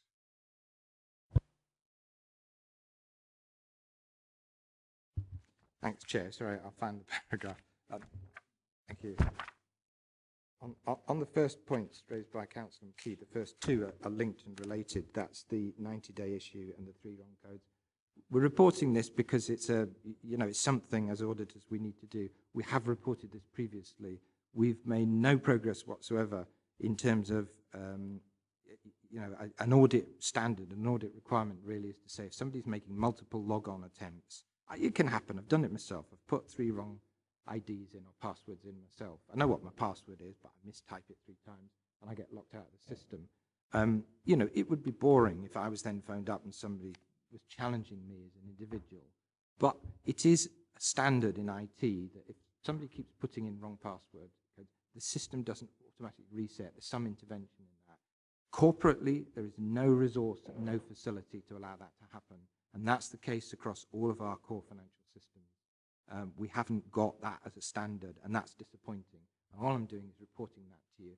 And TS know it. We've had that discussion with them, and they've just said, we don't have the resources, we don't have the facilities, and management, the operational, the database administrators for the systems are saying the same. We couldn't deal with that. Lots of people are idiots, and in the nicest possible way, put wrong password codes in and make a mess of that. The 90-day thing is a corporate standard. What they're saying is, we could shorten that to 30 days, but if we shorten it to 30 days, we shorten it for everybody and on every occasion. And again, that is felt not to be good. Because this, then, the counter to that is people do things like, because they're changing the password regularly, they start to write them down on bits of paper. You stand a chance of remembering a password if you're only changing it 4 times a year. But if you're changing it every 30 days, people start writing lists of what their password is. So there's a balance to be struck in there. It's disappointing. I would like to see it less for people who process transactions, so that if for some reason somebody discovers what their password is, they don't have 90 days or 80 days or 70 days. But at the moment, it's a corporate solution. It's a one-size-fits-all. So again, there's technical problems which prevent us from having separate password durations for different things. Sorry, right, and it was 5. Sorry, Councillor, it was 513.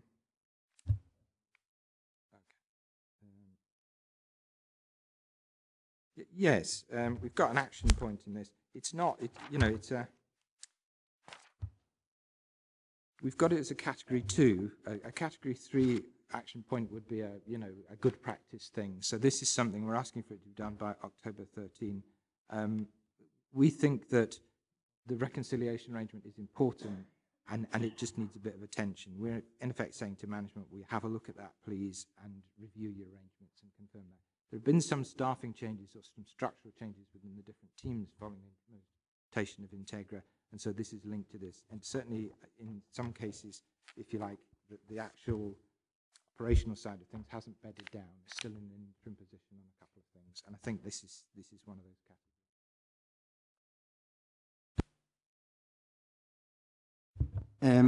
this thing.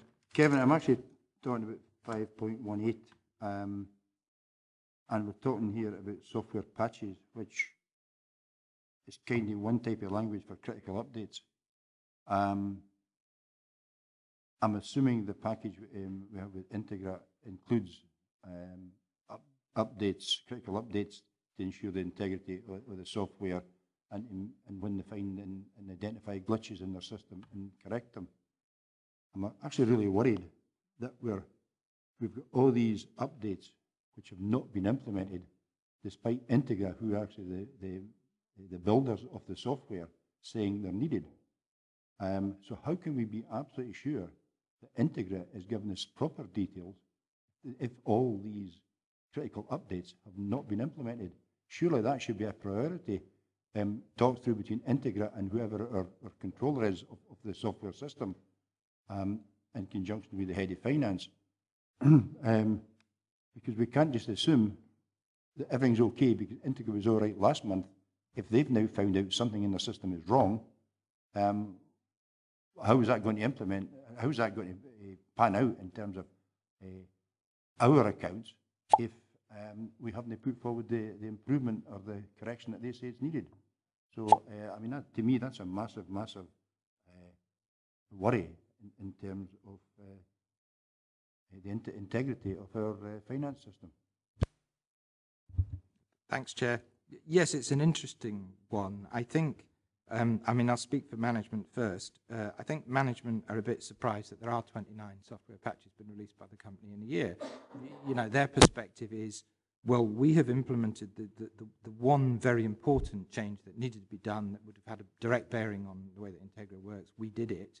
The rest of them, we don't see them as being critical. And to some extent, they're saying to us privately, well, it's way too many. We don't know what the heck the supplier is doing in issuing 29 upgrades. That's for management's point of view. From an auditor's point of view, arrangements to install patches should have been there from the very beginning. With some systems, you don't get very many patches. With some systems, you get more. And the disappointment from the audit perspective is to say, well, this wasn't built in from the beginning. It's part of the way to do with the way that the system was implemented quickly, rapidly, fleet of foot, all these sorts of things. It basically meant insufficient thinking went into this. So, and the situation's not been retrieved, and the reason why it's not been retrieved is because, as I say, they're focusing on the close-down procedures and that.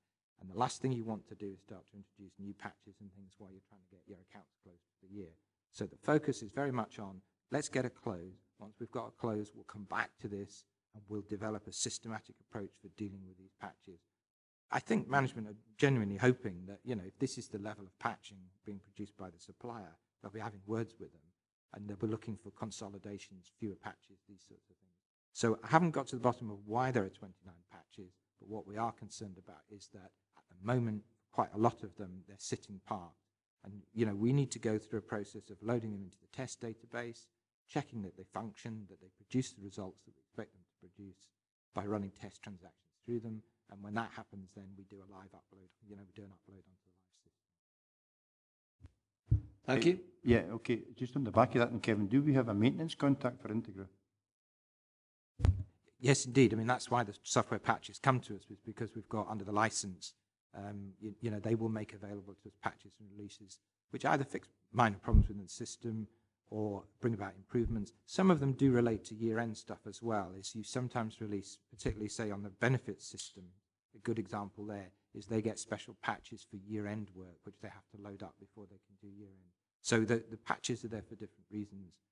As I say, some of them are probably minor tweaks, but some of them are more important. I wasn't entirely confident that the council had got a full understanding of all of these patches, but there was clearly a recognition that at least one of them was sufficiently important to upload during the course of the year. So we were satisfied with that point. Thank you. Right, I'm sorry I'm hogging this and coming back again, but I can remember from my own personal life, I actually been involved in the purchase, as you remember, of a specialist system for the council. And it was the responsibility of those who we bought it off to ensure the integrity of it, not us. It's their software, we only license it from them, so therefore we can't actually say yes or no, and if we don't implement their patches and something goes wrong, are we invalidating the insurance that would normally, or indemnity that would cover, come along with that contract? Certainly, if we found a problem and we went back to the supplier and said, can you have a look at this? And they said, we gave you a patch 3 months ago to do that. Have you not implemented it? They've kind of got an excuse, haven't they? So the responsibility does sit with us. If they make available patches for us to do, our responsibility, as I say, is to load it into the test system, to make sure it produces the results that as expected, and then to load it into the system. It's part of normal operational procedures. So, it does give them a little bit of an excuse, or at least a point on which they can embarrass us if they wish to do so, if there's a problem. Thank you. Can we now move on to sundry debtors?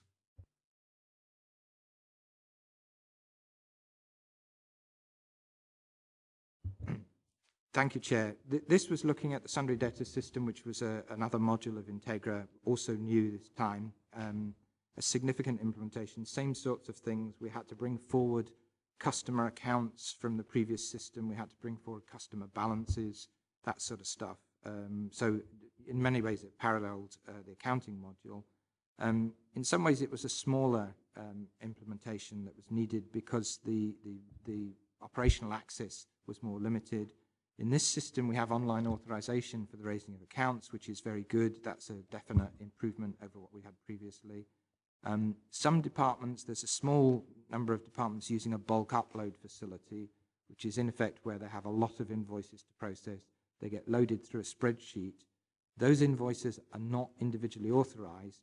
The bulk upload is. So in effect, there's a single authorization for a number of transactions, which is interesting. The system overall, we were quite satisfied. It was well done. It was well implemented. Again, some improvement recommendations in relation to the operation of sundry debtors, principally focusing, though, this report on the central, on the central scheme. What we are doing, which is coming up later in another agenda item, is we're also going to look at pursuit of debt. We've considered looking at this from the central perspective, but we've actually decided we'd be better looking at it at a departmental level. So you'll see that in the audit plan for 2013-14, I've put a job in to look at the management of social work debt, long-term debt in particular. I have a concern. First is that the debtor system is plugged up a bit with old debt. It can sit there for some years with very little action being taken on it. This is a bit of a hobby horse of mine that I've been pursuing behind the scenes. We've had some progress this year, but there's still debt on there that seriously needs to be looked at and challenged and questioned. I was hoping this system would allow us to completely change our approach to debt, which was when you raise a sundry debtor account at the moment, the credit, that's in effect the income, is given to the department straight away, although the money might not be collected for 2 or 3 years later in some cases. I wanted that to change to try and get improved debt recovery, and the system doesn't allow that. It's written apparently in a standard way, which means the credit goes as soon as you raise the sundry debtors account. So debt management, debt control is going to be very important. We want to look at how services are doing this, and one of the key things is really the appropriateness of social work long-term debt. There's something in the region of £500,000 sitting on sundry debtors, which is on holds, and it's held because of the nature of the client or the nature of the debt. Again, as I say, it's sitting there plugging up the system, and my view, my personal view, is that we should be able to do this in a different way and not put it into sundry debtors. But that's something that we'll pursue through other work. So overall, quite satisfied with this system and the way it's been implemented. Happy to take questions, Chair. Thank you, Mr. Kelly. Thank you. Treasury management. Thank you, Chair. The focus on this report is around governance. Governance is very important in connection with Treasury management activities. Treasury management is really about handling the money resources that the Council has, the cash, if you like. The Council is not empowered to operate in money markets. I'm sure you're all familiar with the old stories about rate swap cases from Hammersmith and Fulham, BCCI, all these sorts of things that happened in the past, where local authorities overextended themselves by becoming active in the money markets. In some cases, they sought to make markets as well, particularly rate swap case, interest rate swap case. The authority's got no legal powers, in effect, to operate in money markets per se as a money-making scheme. What it is empowered to do is to use its financial resources to best effect for its purposes. So it needs cash to operate, it needs working capital, so it needs to borrow money sometimes. It also has surplus money sometimes which it can lend. But the point about treasury management is it's not a great casino. It's designed to minimize the cost of money to the council. And the governance arrangements over treasury management are very, very important, because it's very easy to stray into areas which, if you like, put the council at severe risk. It's a very structured operation. There's a lot of advice and guidance around on it. SIPFA produce treasury management guidance, which the council's code of practice, which the council signs up to and operates to, and also has its own treasury management practices, which are, if you like, the rules that lay out what it can and can't do. So we were trying to focus on the governance structure, whether or not we thought there was enough there. Treasury management practices do provide quite a lot of scope for treasury management officers to operate. But this is a very specialised function, and to some extent, I think when they argue with us that they need a wide scope, we have to respect that. It's very closely managed by the Section 95 officer, so in effect it involves about 3 people on a practical basis. And like anything that's high risk, but a very small number of people are involved in, we are looking for as many controls as possible, as many self-imposed restrictions, these sorts of things in place. And we felt that more could be done in this area. So we've agreed an action plan with the Section 95 Officer, Direct Finance, which we are happy, I think, will improve that, improve our level of confidence that the thing is quite structured, quite well managed, quite tightly controlled, and if you like, there are self-imposed restrictions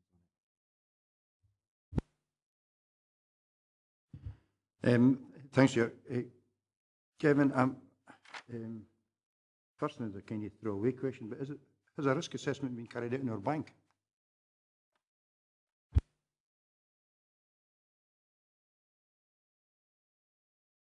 Sorry, I'm pressing the wrong button. We have Treasury Management Advisors called Sector.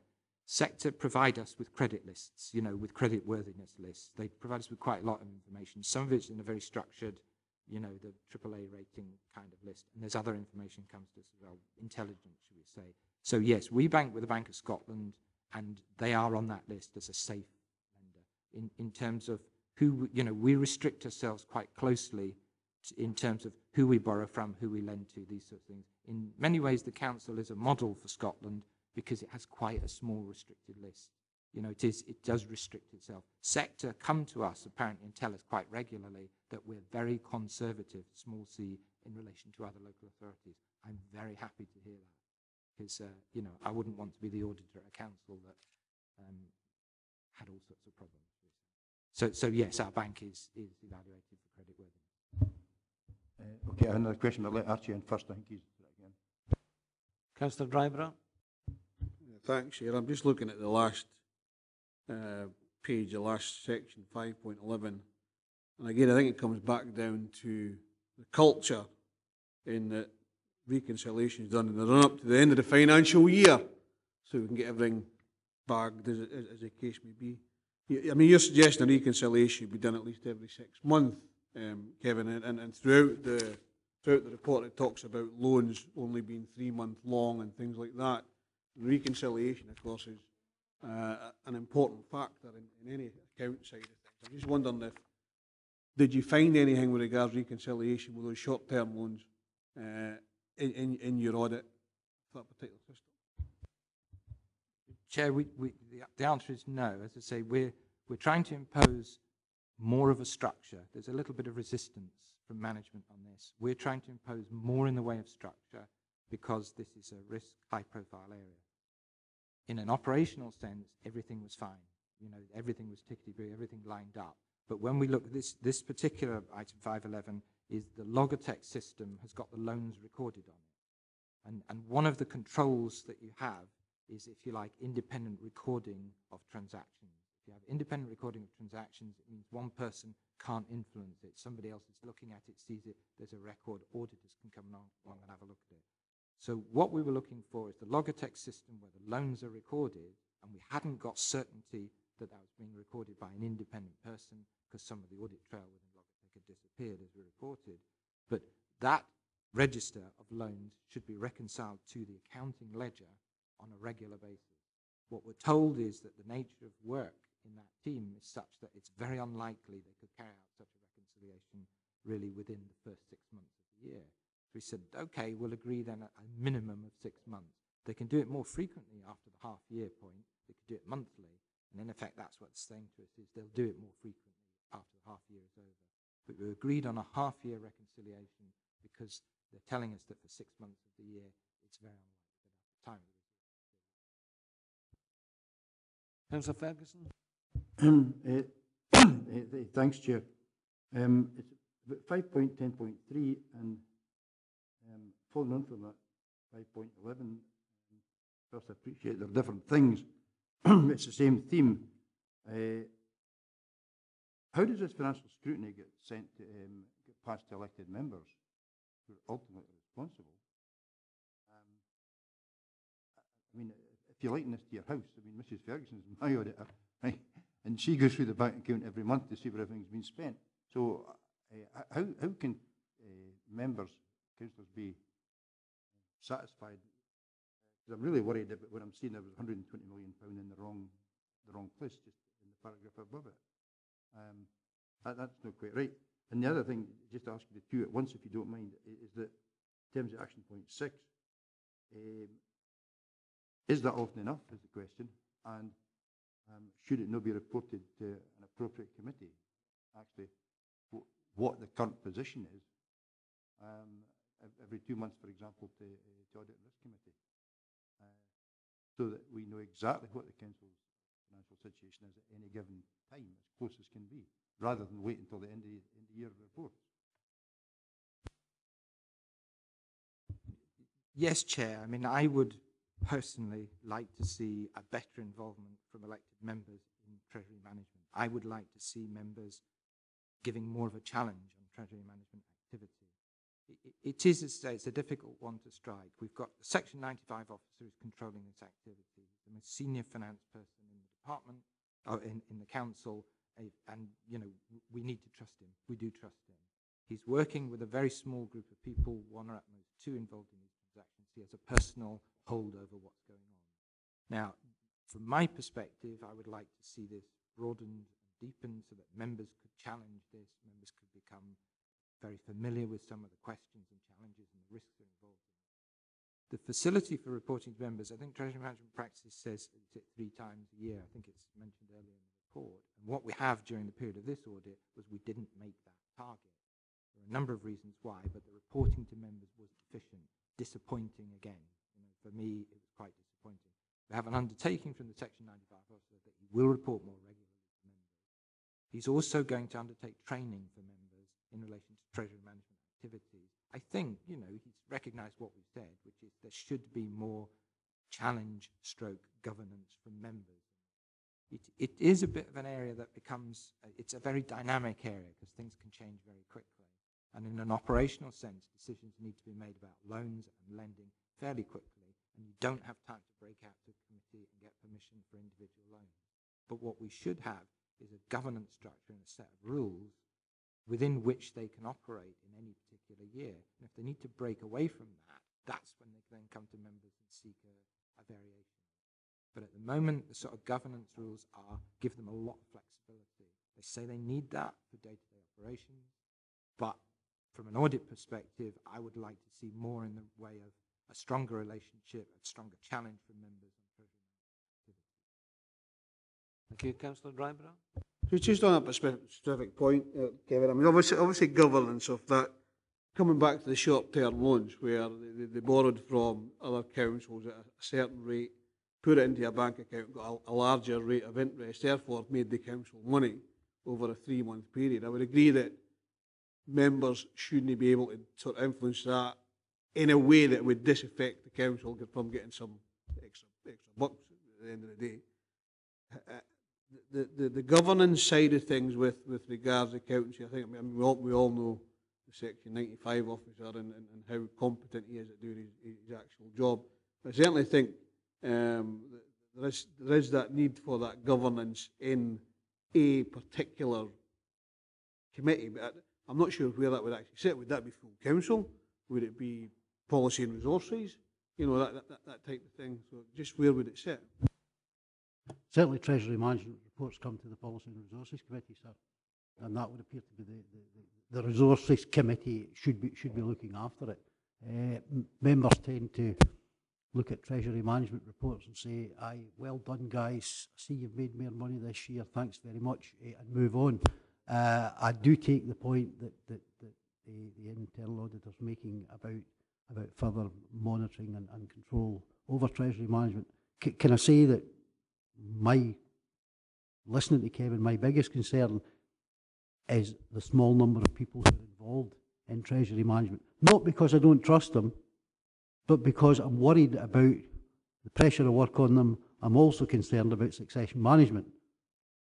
And I've actually spoken to the Section 95 officer about succession management. We really need to look at that. But Kevin, I think, is adding weight to that, and I think that's something that I would want to take back and talk to the Section 95 officer about offline.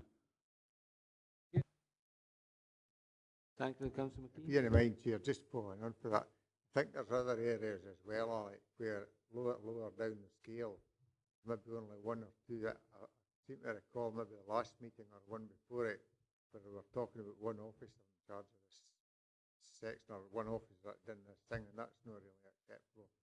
We need to ensure that these things are addressed without a doubt. Okay. 2011-12 follow-up.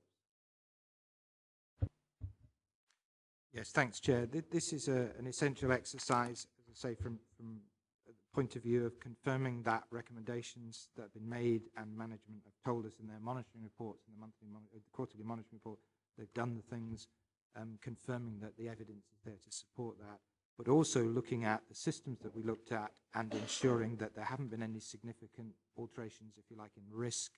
The assurance that we gave them previously, which was a positive assurance in all the cases here, can be maintained. If it were not the case, if there was a significant change in something, we'd have to probably go back and do some rework on it, or try and find another mechanism for assessing what assurance the system can give us. So it's it's a review, if you like, a year on plus, usually on what's happened. The systems we talk about, council tax, housing benefits, I think it was in here. My paper's sticking together, I do apologise. Non-domestic rates and income management, all revenue systems. We did rather give them a bit of a bashing last year. We asked quite a lot of them in terms of all the financial work, all the main financial systems work we were doing with revenues. We're extremely accommodating, and in the main, we were quite satisfied with the systems. They work well, they're well managed, and so on. So it's a review really, or a reprise of some of what was said last year. No significant problems emerging from it, and certainly nothing that would suggest to us that we would have cause to change our assurance assessment in relation to these systems. Councillor Brightborough. Thanks, Chair. Thanks, Kevin. I see you got a bit about the new issues that are coming along. Started on the 1st of April with regards to welfare reform and things like that. So it's good to hear that you're confident that the systems that are actually coming into effect is will be managed properly. I think the word is. Have you any concerns at all with regards to any changes to the welfare reform and what the council will actually do with it with regards to the implementation of those particular things? Well, I mean, we've all seen the newspapers and the discussions that are going on. The welfare reform changes. It's unusual for local government, I think, in that we often get a significant change, but it's a point change, and we're left to get on with it and sort it out. This is a program which extends over a number of years, and it pretty well affects everybody who currently receives this kind of support. A lot of it sits with government, a lot of it is sitting with the local authority. I am aware that we as a council have been relatively late into the game. It's been talked about for a year. The officers involved in this have been saying we've got concerns, we've got worries, we've got a lot of work to do, etc. But it's really only very, very recently that we appointed one of those officers specifically as a project manager for the welfare reform changes. it's certainly reached the top table in this council. I'm well aware that CMT have been discussing welfare reform and the impact it's on it. It's a pity. In some ways, I'd rather that we'd been doing this earlier. But as I say, I'm looking at the resource now going into it, the level of support and discussion that's coming at the most senior level. I am confident that we'll handle it. I think it will be very challenging both for the customer and for the council. And I suppose, me personally, I worry more about the customer than I do about the council. I'm sure we will do it to the best of our ability. We will make the changes, and we will try and make that experience for the customers as least as difficult as possible. But there is a significant agenda here, and it will be challenging, and it will extend over a period of time, quite a long period of time. Thank you. Councillor McKee? Thanks, Chair. Just we've got on 413, there's technical issues with two different systems showing two different dates for effective dates. Two different, for the same property, we're showing different dates, and they're not giving that a great priority. The other one was on 4114, DG Direct, the call centre. Appointment calls during the year, and we were advised that their answering stats for council tax calls have fallen due to the higher volume of calls. We note that revenues are working with DG Direct to help find better solutions. What does that mean? It's a bit strange kind of comment there. Does that mean they're getting more general calls and they're not being able to, the people who have the tax inquiries, if you like, are just hanging up and can't be bothered waiting? Is that the problem there? Unfortunately, that is the case, yes. What we're seeing is a longer waiting time for customers, which means in many cases they do hang up. They'll try again at another time. It's in the operation of DG Direct. We never really got to the bottom of it. To be perfectly blunt, I didn't want to put this in because I'm going, well, this is anecdotal. It came through anecdotal discussion at first. And I said to my colleague who did the audit, I'm not putting that in without some evidence for it. So away she went and got the evidence and came back, and there it was. You could clearly see there'd been a drop-off in performance of DG Direct, and it appeared to be related to principally, if you like, the experience was in relation to council tax calls. So exactly what's going on at DG Direct, I don't know. I think it must be operational, it must be practical. I'm not convinced. Nobody's produced statistics for me that says, look, the number of calls has doubled. This is how people are now communicating with the council, which would be a success story in some way. So I'm not sure what's at the root cause of it, but what we did see definitely was some more problems relating to council tax calls. We also saw it on the benefits side, but on the benefits side, they've put a breakout system. So if there's an overload on benefits calls coming into DG Direct, they can actually switch in. I think it's the Anand benefits team are available, so they can come in, if you like, as support for DG Direct on handling benefits inquiries by telephone. That's not there for council tax, but it is there for the benefits, which is perhaps more without being pejorative. But it's probably more important we deal with our benefits calls, at least as a priority. So yes, it's slightly odd. It's a little bit concerning. We were worried, we would start thinking, well, does this represent a general poor performance on council tax? Has there been a reduction of some kind in resources which has had this impact? What is the root cause of this? But it does appear to be related to DG Direct rather than the council tax operation. So for the purposes of this report, we're noting it, but we're not saying council tax has been less efficient or a poorer service or good. But we are noting that this seems to be a problem in DG Direct. As I say, the root of that, I haven't got a handle on. I'm not entirely sure why. Sorry, is there somebody looking into that? See what the problem is? Yes, I mean, I would guess that it's to do with staffing. They haven't got enough people operating the system. But we raised this, we've put it to the head of the department concerned and Community and Customer Services, so they're well aware of this comment in here. As I say, it comes and goes sometimes. We get higher performance and then troughs of performance as well. I don't know. It's something I'll undertake to have a look at again in a couple of months' time and see if a lower performance is being sustained, particularly in relation, obviously, to council tax and to benefits. And if it is a problem, I'll take that up with the director.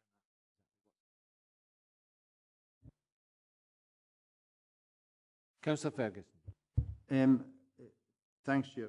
I have two questions, Kevin, totally unrelated.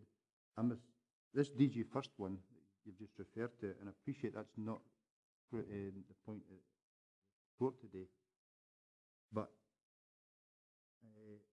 it would appear that they're overstretched rather than poor handling performance. Or is it they're under-resourced? Have they taken on more than can chew, basically? Because a lot of council departments stuff is being directly through the CRM system that DG First operate, the Customer Resource Management, whatever it's called. I'm wondering if you're doing any work looking at that to see, in fact, whether DG Direct have too much on their plate, basically, with the resources they currently have. That's your role or not.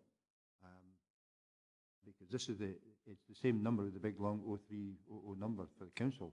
When you phone into there, you can sometimes now wait for 10, 15, 12 in the queue. But in actual fact, we don't have an automatic somebody on the end of the phone because they're now dealing with inquiries to take the telephone call. So I think we need to have a careful look at that process and actually, in fact, is it putting the council at risk? You just don't know what the telephone call could be about. It could be an emergency, somebody wanting an emergency social worker who has to wait half an hour to get answered on the telephone. I waited personally 35 minutes once for it. The other thing, that was more a statement than something else, but maybe something you should consider. The other thing I was going to ask you is, in a lot of the things here you've got, like, for example, this is satisfactory. Now, what I'm going to ask you, is that Kevin speak for it's okay, right? Or can we have a suite of options here? You know, like going from excellent to very good, good, whatever it is, so we know exactly when Kevin says in his report it's satisfactory. Is it just okay, right? Or is it what needs to be done? And that's a worry for me, again, is because we don't know what would be unsatisfactory. We don't know what's actually excellent or very good. We didn't have a feeling what sort of hierarchy you put on your summary. So I'd welcome your view on that. Thank you, Chair. I hope members of this committee are sufficiently familiar with me to know that I can be quite forthright. So if I'm unhappy about something, you'll know it. There's very little subtlety in an auditor's unhappiness, you know. Yes, in terms of sort of satisfactory, we use the term good. You'll see that in the report at the school. You know, we say this is good. I mean, when, you know, in effect, we're not quite commending the school, but we're saying that's great. You know, we're very happy with that. Satisfactory here in this report relates to something that could have moved forward further, but hadn't moved forward a bit, if you like. So if nothing had happened on it, we would say this is unsatisfactory. If it's moved forward a bit, but not as far as we would have wanted, we'll say satisfactory. And if it's done, a lot of the time we don't comment. You know, we don't sort of say, hooray, this is good, they've done it. So that there is a sort of coding system in there, but it isn't scientific, we say. But, you know, do rest assured, members can absolutely rest assured that in terms of subtlety in communication, it's not something I'm known for. I'm usually very direct if I'm not happy about something. In relation to DG Direct, back to the comments, yes, I mean, it is, I think the point made by the Councillor is very important, which is, you know, we have a call centre, it's handling calls from the public. Its performance is monitored, managed and reported elsewhere. So that, as I say, to some extent, that's why I came out, I was a bit cynical at first at this in terms of our revenues colleagues saying to us, well, we're getting poor performance out of DG Direct, and that's, you know, that's the only comment we'd make to that change during the year. But we did look at a set of information which confirmed that position.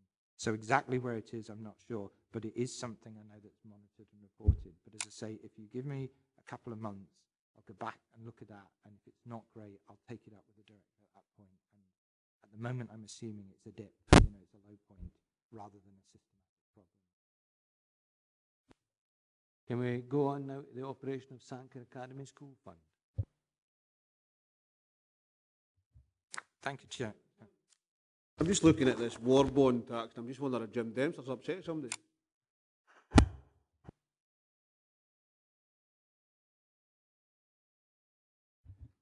Yes, we're doing a programme at secondary schools. We make visits. We're looking at the school fund, which, if you read the slightly coded introduction, it's a bit curious because really school funds are not part of the council's money. But the fact that they exist at all, they're operated by council staff, by dint of their office as well, makes us think we should be looking at these. They're sort of slightly curious status in the nature of private funds. We have found a secondary school where the school fund is in fact set up as a trust, a charitable trust. That will come to you next time. That's certainly very unusual, but not exceptional in terms of our width of this region. There's a number of places went down that route some years ago. I think they regret it now, but you know, they have more to deal with as a charitable trust. But school funds are in the nature of private monies, but they are administered for the benefit of the school. We like to have a closer look at them from time to time to make sure that they're being used for that purpose and they're being administered properly. The programme is being very well received at school level. They are delighted we are going into schools and talking to them and assuring them that what they're doing is okay, or making recommendations for improvement. As I say, we've had no difficulty whatsoever. Schools have been very content with it. So this particular school, Sanker Academy School, pretty much a good position overall. Slightly more recommendations than in previous reports. We've got 5 this time. For others, we're looking at 2 or 3, I think. But it's you know, we didn't really have any major concerns about what was going on here. And so the school is happy to get these. Again, as a sort of an aside, I wasn't sure whether to give you these reports or not. In the past, we haven't. What we've done is we've done a programme of work at schools, then we give you a consolidating, a single report at the end that summarises it. This time, I did feel that, particularly with members' local interest and so on, you should probably be seeing the full report.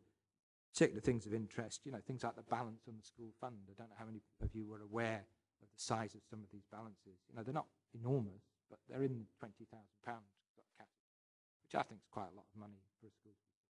So I hope the information in these reports members find useful and of interest, particularly if the school is in your area.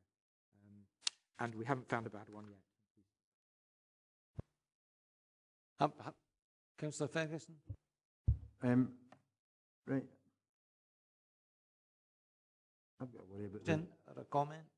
No, I've got a worry about this, and I'm wondering if Kevin can throw some light on it. Who actually owns this, the money that's in the fund? Each separate fund. If we take this one just now, because this is the one that's in front of us, but does every school have a fund? Where's the income come from? Is it like common good, for example, that then becomes the council to look after? And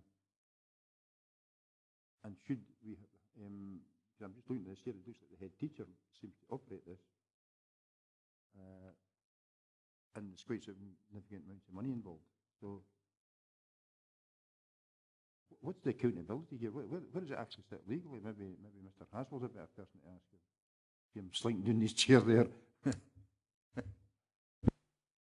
Chair, I'm happy to comment, if I may. Officially, they're private monies. The test, sorry, it's a dreadful thing to say, but what I'm about to say to you, the test for an auditor is if the money was pinched, who would have the right to complain to the police? For the police to pursue a case, they need a complainant and they need, you know, an ownership element of it, sort of thing. So it does occur to us who would complain. Now, the head teacher here was the principal person involved. They operate the school fund. They're responsible for the school fund. In educational terms, everybody understands that, from the director down to the cleaner in the school. The school fund's responsibility sits with the head teacher. We try to democratise that because you can see a scenario where a head teacher's got his hands on, or her hands on 30 grand a year balance, and they could get silly with it. I've seen that in another employment completely, where the head teacher went a bit mad with their school fund. But we're trying to democratise it by saying there should be a committee that discusses decisions, and you should publish the accounts once a year. You should pin them on your public notice board. And generally, again, that's accepted in educational terms, and at school level, everybody agrees with those things and think that's good practice. It helps protect the head teacher. But fundamentally, they're private monies attaching to the school. The money arises from a number of sources. There's a little bit of to and fro between capitation and school funds sometimes. But it also, the real purpose of it is to give working capital for things like school trips. So they'll organise a school trip. Some schools are very active in this area. They'll collect money off parents. They'll set up the school trip. They'll pay the providers. And sometimes they make a very small surplus on it. Again, it would be going beyond the pale to organise trips in a fashion where they made significant profits from them. Some schools in England do that, but it's not appropriate, certainly in Scotland, for schools' trips to be being set up to make a profit for the school. You also get donations, and you also get, commendably, some sixth forms at some schools get involved in charitable work, where a committee of sixth formers will choose a charity for the year and then get involved in fundraising activity as an exercise for young people. It's really good. They plan all this out, they do it all, they collect the money, they give it to the school, they bank it, and at the end of it, they hand it over with a check with a smile and a photograph. Very commendable. So it's basically, it's a working bank account for schools. I've worked elsewhere where schools had official bank accounts and unofficial bank accounts, but our system, our schools don't have official bank accounts. This is the only bank account that exists. It's curious what they do with the reserves. Sometimes they say odd war bonds pop up, this sort of thing. We're always puzzled as to what motivated somebody to go and buy a war bond for 115 quid. You know, but current interest rates, the war bond's not looking bad. But it's a, you know, it's a tiny amount of money, 115 quid. It's hardly worth it. But I hope that's answered your question. Thank you, Kevin. Councillor Brightbrand? Not quite, actually. My follow-on from that would be, just letting that if you don't mind, what happened, let's make an imaginary school. What happens if the head teacher and the Janny decide to put off together with the 27 grand at the bank account? Is that anything to do with the council? It is, because the money, although it's private funds, there would be the scope for there to be a complainant. That complainant in that case could either be the Director of Education or it could be me. We've worked with the police. Fortunately, nothing like that's ever happened with the police in Galloway, but the police would bend over backwards to accommodate a complainant in those circumstances. So the short answer is, although it's a bit vague, it's a bit like a society or a club or anything like that, where the money, you know, the body isn't incorporated, it's not a legal entity as such, but it has a status, and the police would look at that, and the police would take a complaint off me in connection with the school fund. They'd certainly take one off the Director of Education if that ever became necessary. Yeah, that's the prosecution of the offence of the theft. Yeah, I'm talking about, would the council have to make good the 27k back into the bank account? I don't think the Director of Education would be too thrilled with that, but I also know how this area works, and I would imagine that parents in particular were very disappointed. So say they're saving up for a ski trip, and most of the money's gone into a ski trip, and somebody skips with the money. I would imagine the parents' disappointment would be addressed in some way, if necessary, out of central funds. You know, it's horses for courses thing. But it's not happened, touch wood. Right, so you're in your considered opinion, there is a risk to the council. Be it remote, I'm no expecting the head teacher to run away with the janitor. You get my drift. Yes, Chair, there is a risk in that if this money disappears, the council probably has a degree of moral obligation to try and certainly restore direct contributions that might have gone at the time. Other stuff, you know, even donations, stuff like that. Well, what would you do? Would you really scoop the barrel in education headquarters in order to give a charity £10,000 or £5,000, whatever it was intended? Difficult area. The focus would be on trying to grab the person who'd run off with the money and make them accountable. That would be certainly the first focus. But I would imagine, I would guess that the education department would be concerned. Members also would be concerned, and would certainly, most members I would imagine would be saying, we've got to sort the parents out on this. A bit like, remember the Fair Pack Hampers affair that happened? There was a great deal of effort when that company went broke and people were left without money. There was an enormous pressure from politicians and others as well for that to be sorted out. Unfortunately, eventually it pretty well. Councillor Driver? Yeah, and I think from personal experience, I was in employment appeals once, and some janitor had actually stole the coffee money or something like that, and they got to the stage where they went to employment appeals and were actually sacked because of it. So there's that side of things. I don't think I've got any real concerns about school funds and things like that. I think they're properly managed. I think the parents and the teachers actually do quite a good job with these particular things. I do have a concern, however, it may be linked in some way, Alec, with regards community councils having big stocks of money. Well, I know we're going through the fourth periodic review and things like that. One of the things we might have to think about later on with regards the school funds is what happens if, and I have to underline if, we go to cluster head teachers and things like that. That might be an issue you can consider. But with regard to some community councils, for instance, we get an administration fund off the council. Some of those community councils will hold land, they will hold big funds, and big funds as in something similar to what, you know, Sanker Academy's actually got.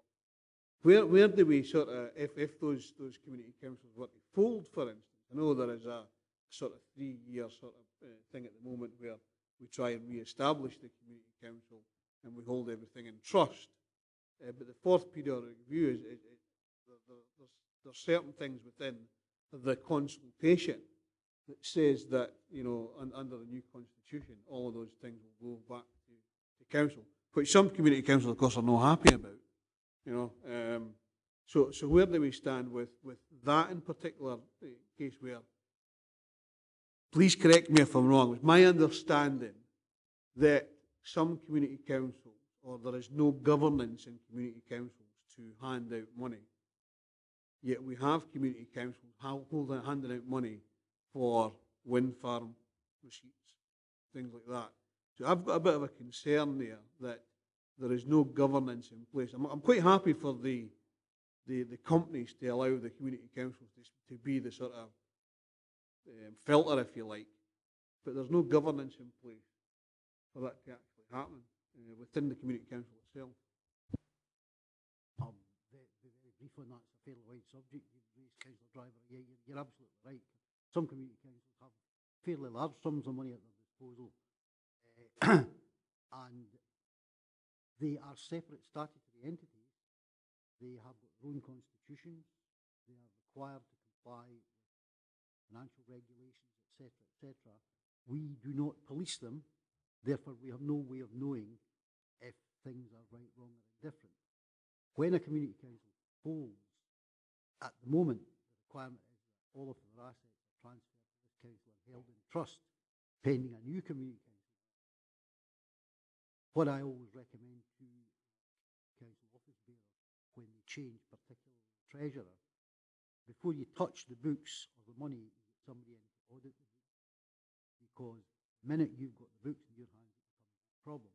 So we do advise community councils. That's all we can do. We don't have any control over it. Kevin's in a unique situation when it comes to school funds. I'm not sure why and how we managed to get involved with it. I think the difficulty, looking back, you don't have them. What happens? There is a risk to the council, a fairly minor risk, but the alternative is that the council then takes responsibility for the fund. And that would cost an awful lot of money, I would think. The administration alone would be colossal. What we're getting is the head teacher and the school secretary administering a fund. I think the bottom line is the idea of setting up a committee, a finance committee, preferably involving parents and kids as well as teachers and head teachers, is the right way forward. It then becomes a wee society. They could call themselves the Douglas Ute High School Society, whatever. I think we've went through these items pretty well. Could we now go to the recommendations? Agreed, the recommendations? Now moving on to item 7. And that's the performance against the internal audit action plans, the report by the Director of Chief Executive Service. This report presents a health check on how management are responding to control issues raised by internal audit, and it is pleasing to note that there are no overdue reports and that, indeed, many actions have now been completed. We're asked to look at 3 issues and to satisfy ourselves that internal control issues are being addressed and that the correct balance has been struck between control costs and risks faced. And we can also use this report to review the effectiveness of internal audits work. Unless Mr. Geddy has anything to add, I'll open the meeting for members' questions.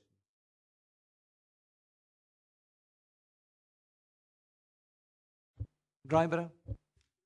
Thanks, it's maybe, I should really nail this stuff here, Alex, I'll tell you. And it's looking at sports and leisure in the main and things like that. And sports and leisure, of course, is involved in schools PPP as well because of the service that they provide and things like that. My concern is, Alex, and it's probably addressed to Alex more than anything else, is those, and it comes back to what I mentioned earlier on about cheapy transfer and things like that. Annandale and Estill Sport and Leisure Trust, former employees who are now in the council. I'm unsure of where we actually are with this, and I'm looking at perhaps an audit of that particular transfer and where we are within the council of those staff, because I believe the staff are still on the Annandale and Estill Sport and Leisure Trust terms and conditions, and I think it's appropriate now at this stage, even 3 years after, to find out exactly where we are. I'm not sure where we are in the whole thing, but certainly there are staff who are on sport and leisure terms and conditions, and for my, I think that's been far too long. I'm quite happy. I'm not sure it's an audit, but I'm quite happy to go away and get a report back on the staff, the affected staff, and where we currently are. I think members will recall it was much to my annoyance, more than anything else, when I discovered that two-pay transfers work both ways. So if you're transferred over on worse terms and conditions, you retain your worse terms and conditions, and the council could not automatically say, we're going to give you betterment, which was a strange legal position to be in, but unfortunately that's the way the European law seems to work. My understanding always was that as things moved on, people were transferred to slightly different posts, people were promoted, etc., etc. As the changes came through, folk would go on to council terms and conditions. Now, you're right, 3 years is a long time for that to happen. Maybe what we need to do is get a look at this. If it needs an audit investigation, I certainly would ask Kevin to look at it in terms of his free time for audits. If not, we can come back to the appropriate committee. If this committee want a report on it, we'll bring a report as to exactly where we are on it. Chair, I think that would be appropriate, but I like what Alex said about you being there both ways and things like that. It also brings in other problems as well, in that when you look at comparators, the equal pay thing could actually come back and bite you as well. So I think it's right that we find out exactly where we are with this, and a report to this committee would be, I think it would be useful. Councillor Ferguson. Mr. Haswell was right on the two-pay situation, but there is conflicting case law, as no doubt he is aware, is because my understanding of two-pay, depending on which piece of case law you want to look at, is the minimum you will get is your existing terms and conditions. That's the situation. Your conditions may be no worse than your existing terms and conditions, and it's down to that interpretation and the conflicting case law, and I don't think we want to be the people to get that case law sorted out. So if we can do it by a different route, Alec, I think that's the way to go. Thank you. Well done, Kevin. Thank you. Now we go on to item 8. Sorry? Yes, we agreed the recommendations there. Yeah. Item 8, the internal audit strategic plan for 2013 to 2016 and annual plan for 2013-14. Report by Director of Chief Executive Service. This report basically sets out the audit team's work plan for 2013-14 and is produced on the basis of best practice and professional audit advice. I'm pleased to see the extension and development of risk management. Mr. Kennedy, do you have anything to add to this report? No, Chair, I'm happy to take questions on it. Any questions on number 8, members? Councillor Driver? Well, not so much a question here, but just do, more of the same would be more than adequate, I think, for the Audit and Risk Committee of the reports that we've had over the past year or so. And certainly, hopefully you'll have enough resource to actually complete these on time, but certainly more of the same would be good, and look forward to the following reports. Very much. Do we agree the recommendation? Agreed? Well, gentlemen, thank you very much for those that have stayed.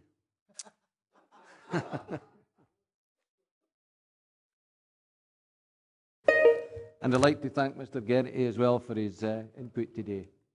I have no other business apart from saying thank you